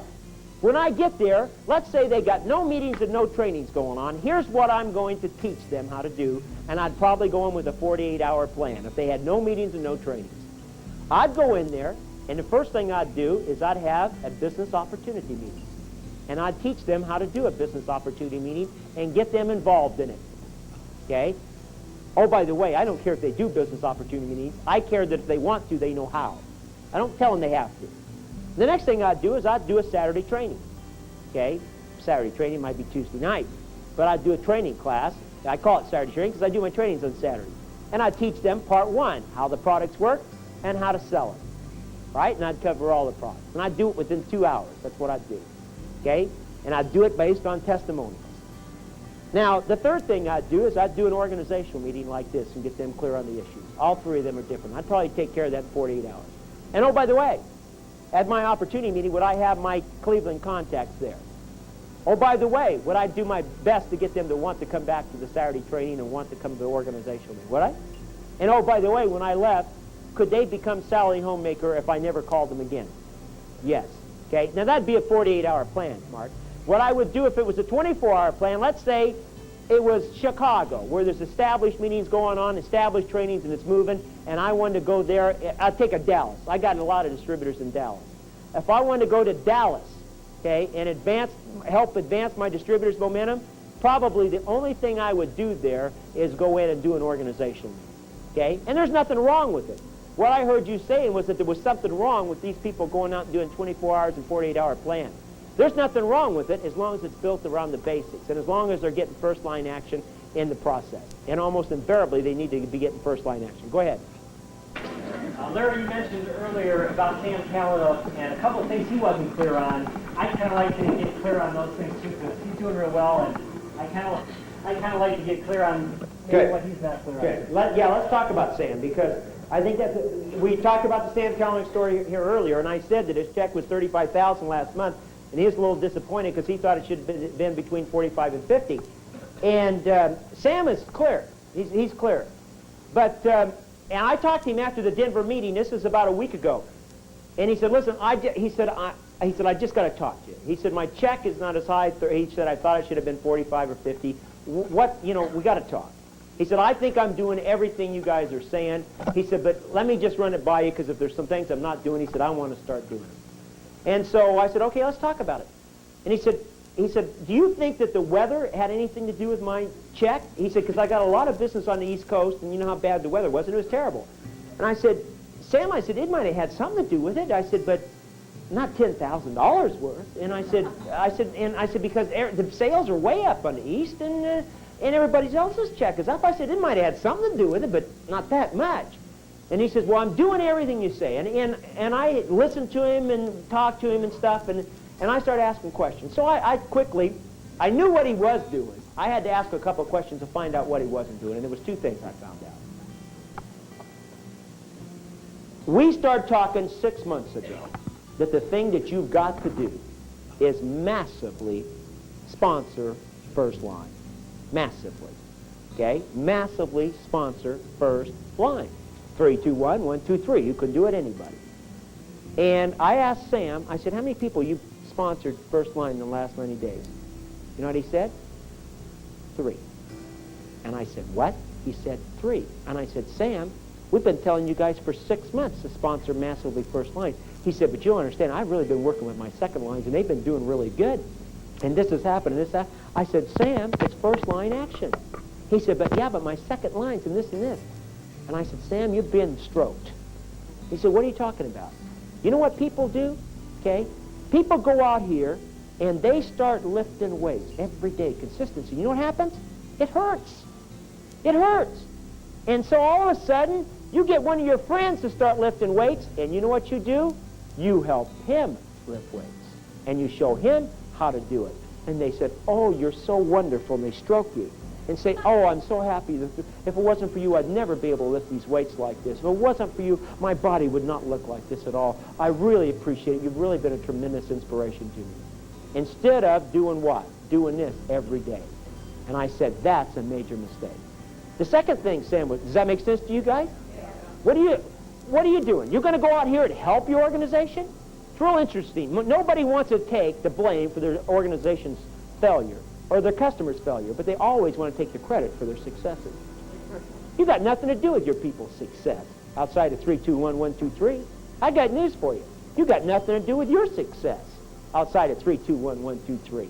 Do you think that Jim Faubert has been able to create enough value in himself, a mattress salesman, 3 years ago, making $1,000 a month, and now his royalty overrides are running $112,000 a month?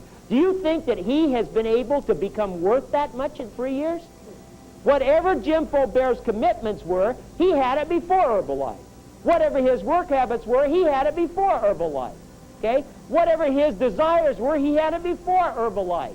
The only difference with Jim Faubert, besides $111,000 a month, okay, is Herbalife. Do you understand that? Jim certainly understands that. Okay? The only difference between Roger is making $71,000 a month and being bankrupt 3.5 years ago. Roger was a hard worker before Herbalife. Roger was loyal to whatever he did before Herbalife.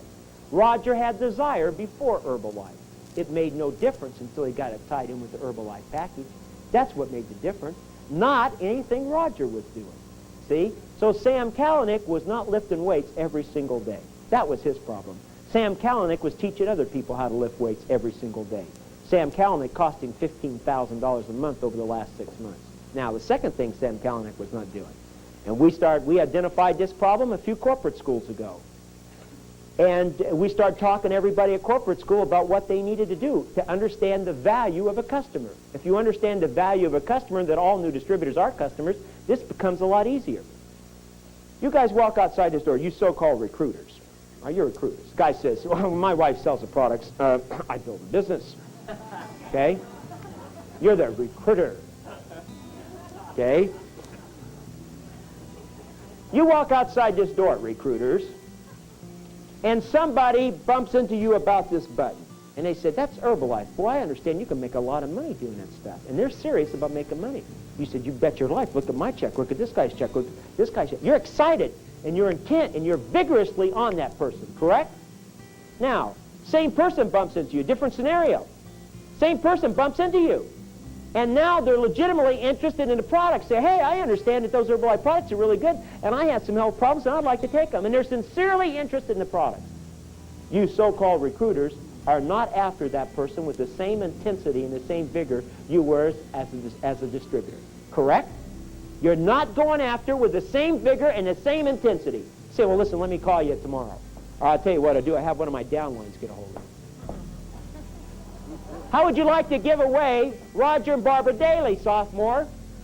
How would you like to go about that? You've got to understand the value of a customer. I don't care what percentage of time you spend on retailing and what percentage of time you spend on recruiting. I don't care if you spend 50% recruiting, 50% retailing, 95% recruiting, and 5% retailing. If you don't spend that 5% vigorously and as intently going after that retail customer as you do the distributor, your business is not going to be as flourishing as it should, as it could. That's all. And that's what Sam Keller's not doing. By the way, Randy Treadwell's check was $39,000. Randy thought his check should be $50,000. And I talked to Randy because he wanted to know about it. Randy had identified, he had listened to this retail customer deal. And he and Jenny had been on that deal correcting it. But you know how many people Randy's put on in the last 90 days? 3. And he wanted to know why his check wasn't $50,000? That's the reason. Yes. Larry, you touched on this at another meeting, and tell us how you handle your distributors that are the whiners and the moaners and say, Larry, you got to come to Dallas because you're making money off me. You got to come here and do meetings, and you got to come here and go on this appointment with this guy because you're making money off me, and you're my sponsor. You got to do that. How do you deal with somebody that says, oh, you got to come here and you got to help me because you got to do it because you're making money from me?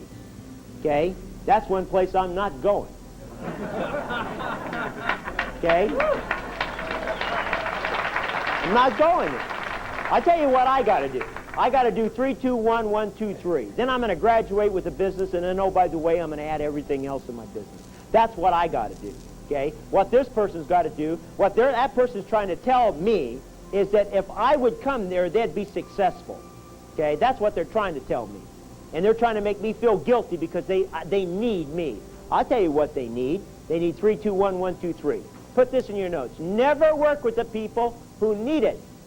Work with the people who deserve it. Yes, John.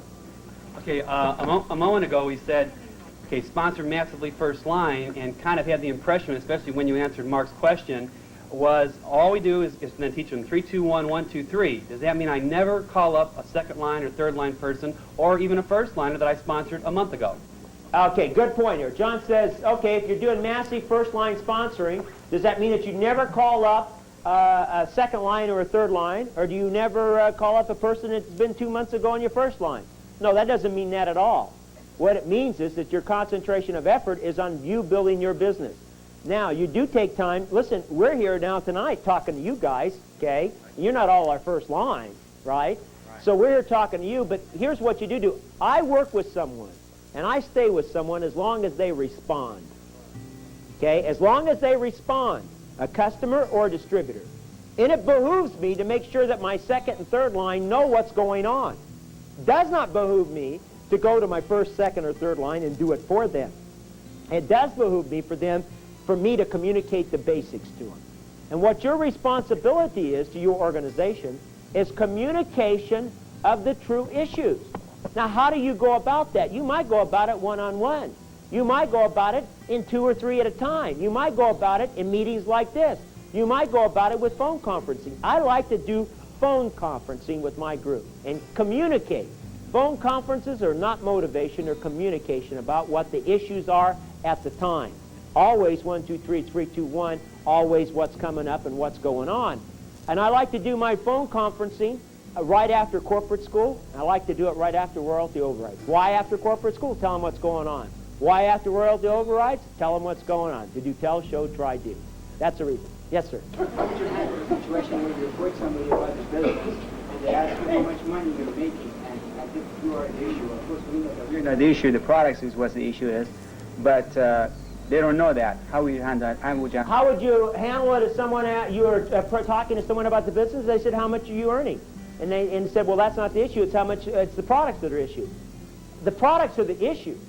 But what you're earning is what, to talk about income when you're talking to someone about the business is an issue. Just let me turn it around a little bit. If you're talking to someone legitimately about the products and that's all they're interested in, would you talk about money? No. As if you're talking to someone about the business part of the thing, you should talk about what the potential is and what the reality is. Okay?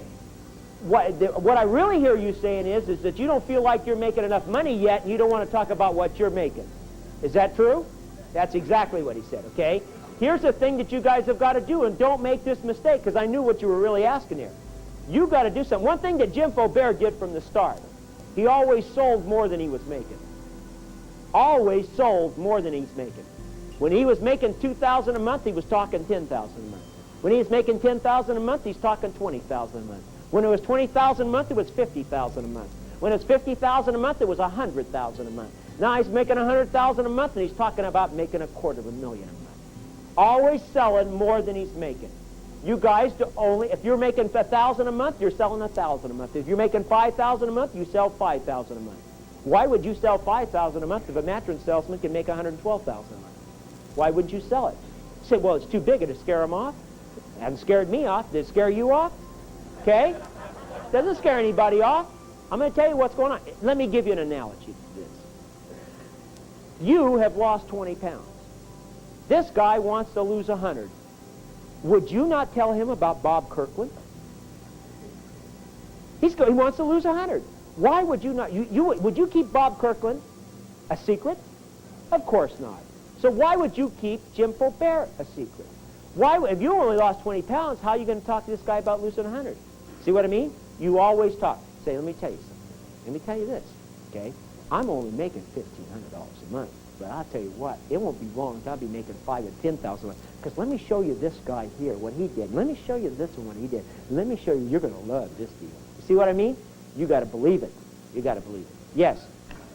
Every time I get a new distributor in the business, that person is starting at day one. It's not any easier for them on day one, just because it's easier for me that's making it easier for them. It's going to be easy, but they got to start somewhere. Good point. He said, okay. He said the business is easier for him today than it was 19 months ago when he started.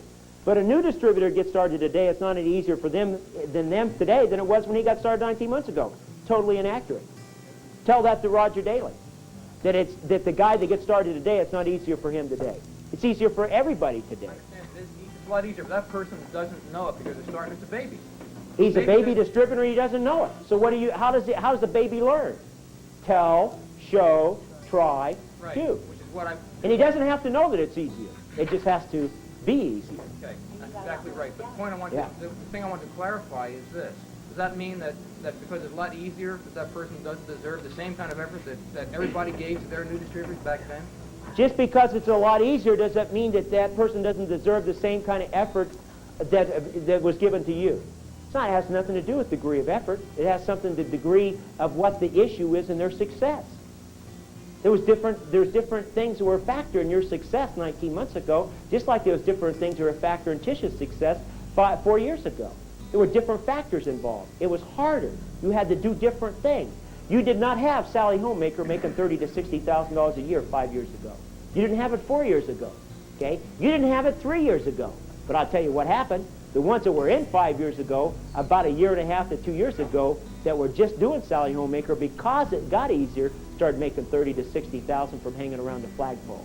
Okay? You didn't have that happen, Dave, like we have it today. It is easier for the new person today.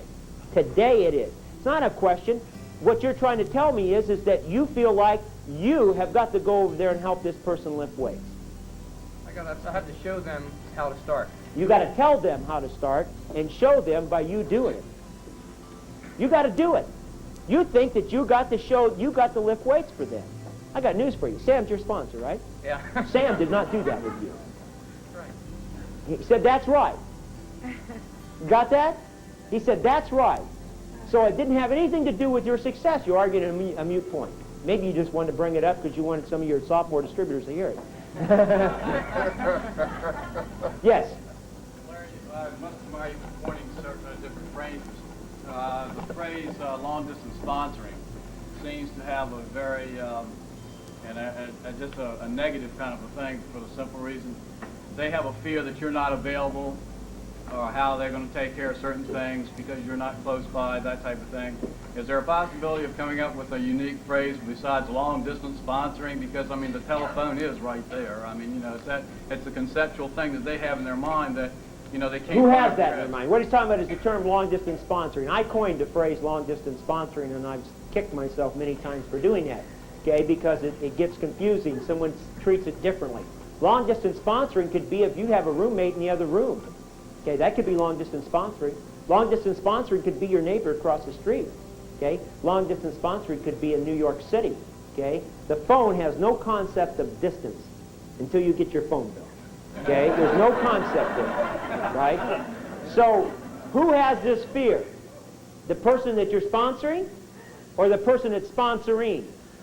No, I mean, it's more the person that we're sponsoring because they feel like... The person that you're sponsoring has never heard the term long-distance sponsor.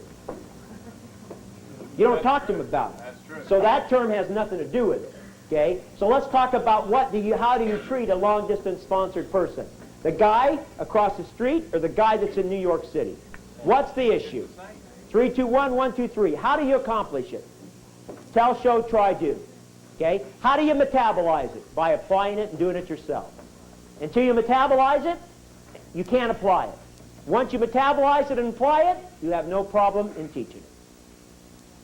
Okay? Yes? I have an interesting situation. I have a supervisor, and her sphere of influence is spread all around the United States. So what I said is, hey, you need to, talk to these people, or the way Herbalife's going, they're going to get nabbed like someone else. So she bought that story, and she sponsored her people all over, and she's brand new, and she's getting them on the product, telling them about the 3, 2, 1, the 1, 2, 3, and they get their button on, and they're walking around, and they see other people with buttons on it. So what are you doing? Oh, we're having a meeting down at the Kiwanis Fund. Why don't you come down? They're doing trainings and this and that.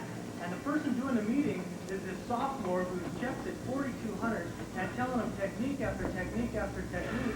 And poor little Sally Homemaker trying to tell the conference them and saying, hey, this is what you need to do, 3, 2, 1, 1, 2, 3. And they say, well, we're listening to this person. She said, yeah, but you know something? I talked to a guy the other day that's making $112,000 a month, and he's doing it this way. Okay? How about this? Say, yeah, that may be true. His check might be at 4,200 doing it those other ways, but you need to hear this. The number two guy, this one, okay? The number 2 guy said to do it this way. Yeah. Okay? You see? That's what you do it. And the number 1 guy says it too. You see? Okay? See, here's what we're trying to get across to you guys. People want to emulate successful distributors. They want to emulate the top distributors. You guys need to know who they are. It's Mark and Larry. Mark and Larry are the ones who have taken it from 2 to 10 to 58 to 140 to 512. It's Mark and Larry who have more people making money in our industry than it's ever been made before. It's Mark and Larry who's built the largest organization. Okay, it's Mark and Larry that has done it, and we've done it this way. Okay, so you now have the strength to go back and tell her that. Yes. Larry, we've been talking about the importance of consistency. It is lifting weights every day. And, you know, sometimes when you're doing that every day, it really gets to be routine. Could you say something about your perception of the value of how you feel about what you say, or how you project yourself, as opposed to just having to come out in a real routine, habitual kind of way? What you're really talking about is doing 1, 2, 3, 3, 2, 1 as a routine is boring, and you want some new stimulation. You want some new stimulation because you're bored. There is no new stimulation. How many times have you heard this pitch from us? For 5 years. Hang on for the next 5. Okay? There is nothing different. I can't tell you. You're looking for new stimulation. You know, I just wonder how you feel, if you feel it's important, this idea that it's not what you say, it's how you feel about what you say, it's sincerity. I certainly agree with it. It's not what you say, it's how you feel about what you say. I certainly agree with that. But if you're saying that if you're doing this every day and you're getting bored with it, you're not feeling the same about it?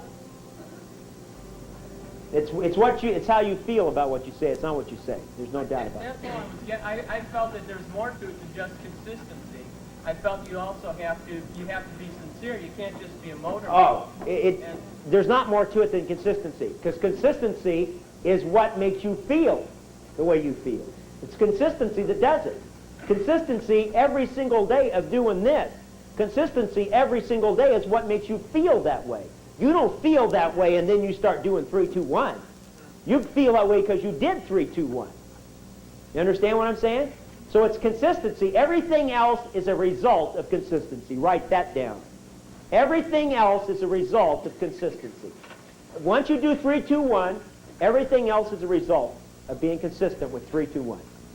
Larry, I could be doing this wrong, but we really rely on that tape of you and Mark doing the product. We think that's really fantastic.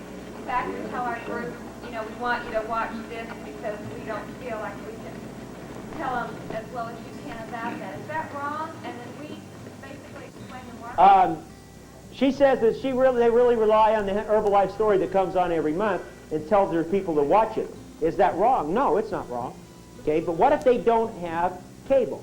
What if they don't have a VCR?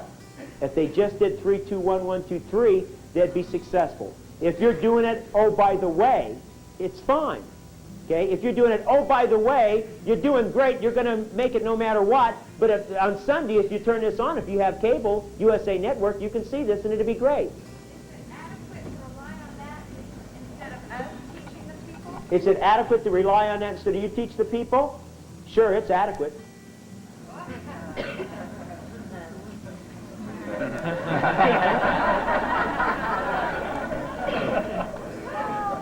Yes. A lot of times we kind of give up on the performance of the product itself, and we have to refresh ourselves on what these products really did for us in the beginning. And you start doing that, and you start looking at fluorofiber, and you say, wow, that is some product. And, you know, it starts to encourage you to remember the beginnings of your experience with these products. And, you know, that's what started your business. Yeah, what he's saying is that we have to sometimes go back and remember how good these products are. I got to tell you this. There's nothing you've ever asked of the Herbalife product that it didn't deliver. Nothing. I don't care if it's a retail customer. I don't care if it's getting a new distributor going. I don't care if it's getting a city going. You've never asked something of these products that it hasn't delivered.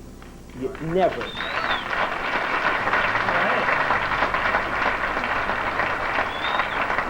So here's what you want to do. Rely on them and ask them to do more. Ask these products to build you an organization by doing 3, 2, 1, 1, 2, 3. Ask these products to build a city for you by doing 3, 2, 1, 1, 2, 3. Ask these products to develop an international organization for you by doing 3, 2, 1, 1, 2, 3. Ask these products to make you and your family financially wealthy by doing 3, 2, 1, 1, 2, 3. Ask these products anything you want, and they'll deliver every time. Every single time they'll deliver. Yes. Reference point to when people ask us how, but I've been getting a different question, and I've heard other people getting it here too, and people are saying, what is going on here? And I know you can tell me a nice, direct way to get to the point, the products, without wandering through areas of corporate school and all over the place, and just get right, something where it can be a... When someone finds out about Herbalife and said, oh my goodness, I've heard so much about this, what's going on? What's going on? Say it's incredible. We got the most unique herbal nutritional product line you've ever seen in your life. I'm telling you, our company did 2 million, 10 million, 58 million, 140 million. Last year, 512 million. We got people, you'll never believe it. We got a mattress salesman that used to make $1,000 a month. Last year made over $1 million in his monthly checks and loans, over $112,000. I'm making $5,000 a month already. It's incredible. And the thing is, the products, you need to do this. It's incredible. That's how I tell it.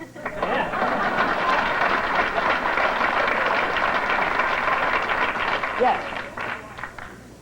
Regarding meetings, if I was coming to meetings and you were starting I would be real impressed by you because you put on a good meeting. I remember Larry Thompson, something I think Mark used this first meeting he went to. If I went and I liked what I saw, your enthusiasm, the accuracy of your numbers and all, and signed up, and then I started bringing people, I would want my guests to hear you. How would you avoid getting trapped in the position of doing the meetings all the time? Okay, what we're talking about, what's more important, the messenger or the message? That's what you're asking me. What's more important, the messenger or the message? I'll tell you what's more important, the message. Okay, you say you'd be impressed by my meeting. Only the reason you'd be impressed by my meeting is because, what do I say about the meeting? 2, 10, 58, 140, 512, right? I say that. Then I say, this removes inches in cellulite. This here makes you lose weight. This one does this one does that. That's what I say. What sells in my meeting? When the people stand up and tell the story. That's the message. When I say the marketing plan, I say do. 3 positions, royalties, da-da-da-da-da. Takes me about 3 minutes. What sells when the people stand up? It's the message that's important, not the messenger. And that's not what impresses you. I'm going to tell you something. If you would have gone to Tish's meetings, you would have still been as impressed as me, and you would not have been impressed with the messenger. You'd have been impressed with the message, okay? And the numbers would not have been accurate, okay? Some of you will remember that we did a rally, the first rally we ever did, and we took the top 10 distributors around the country with us, okay? And that was the first time you guys heard of Larry Shine. Do you remember when we did that? It was Dean May, Archie Krause, Roger Daly, Bill Infante, Jerry and Doug, and Tish, and John and Ben. Okay, we took them around, okay, and did rallies. Roger was already making like $8,000 or $9,000 a month. He was a new kid on the block, really cooking. It was his job at these rallies to explain the marketing system. How did we know he didn't know it? Okay?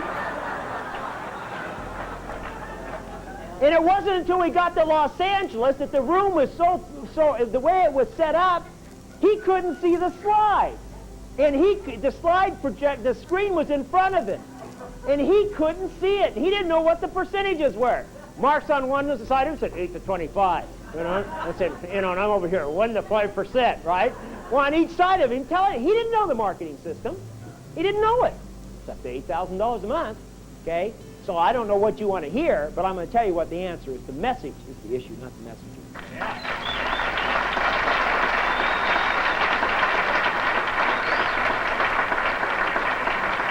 Now, here's what I want to share with you.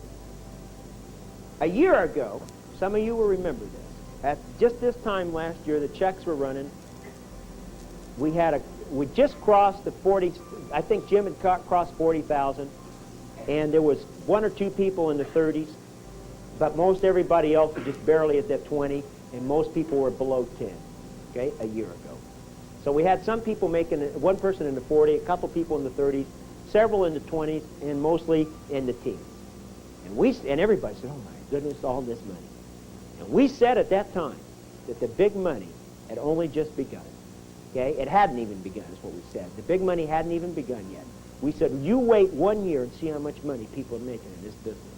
And we said, you wait and you watch, because the consumer awareness of what Herbalife is all about. The public has spoken. They want these products. No matter what, they want these products. The public has spoken. They want them. And we said, because of that, and the Herbalife name that's out there, the money that's going to be earned 1 year from today is going to be staggering. And yes, we said $40, $50, $60, $70, $80, $100,000 a month. How many heard that? How many remember that? Well, I'm telling you right now, the big money hasn't even started to be earned in this company yet. It hasn't even begun. There's going to be people, by the end of this year, I'm going to tell you something. A lot of you in this room will never get out of the sophomore stage and still be making $50,000 and $60,000 a month. Okay? There's going to be people in this very room that's going to be making $250,000, $300,000, and $400,000 a month by the end of this year. And you know what? That's nothing. That's absolute nothing. What's going to be taken? We have never told you anything that hasn't come true. Not one single thing have we told you. I know it's been hard to understand these figures, but they've all come true. And I'm telling you right now, what you do today, you got to do it today, but you're not doing it for today. And you're not even doing it for 1985. You're doing it for 1986 and 1987 income. If you'll just focus on doing this every single day, if you're just focused on being consistent, if you just focus on building your business on a solid foundation and not worry about this month's income or this year's income, worry about 1986 and 1987's income, build it for that. And I will tell you something, you will have a phenomenal 1985, but that is nothing compared to your 1986. And if you think 86 is something, hang on for 87, okay? We're making history here.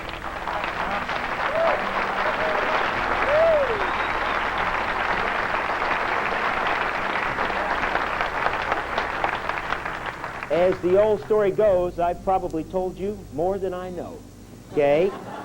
But I'll tell you this, I don't know how well I've communicated this to you. I have no idea about that. I'd like to think that the message got across to some of you, and I think it has. All I know is I understand it. And if you understand this the way Mark and I understand it, and if you metabolize this the way we metabolize it, that's what we've got on you guys. We're clear. We're clear. We know how the company got started. We know how we got to 2 million. We know how we got to 10 million. We know how we got to 58 million. We know how we got to 140 million. And we know how we got to 512 million. We know how we did it. Okay?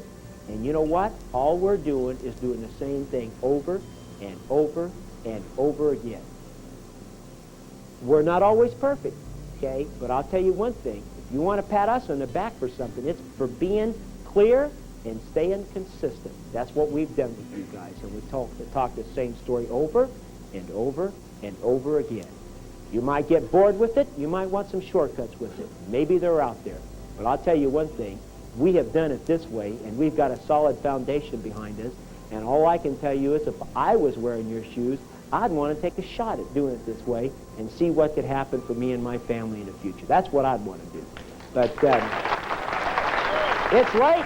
And I appreciate it. We'll see you guys tomorrow.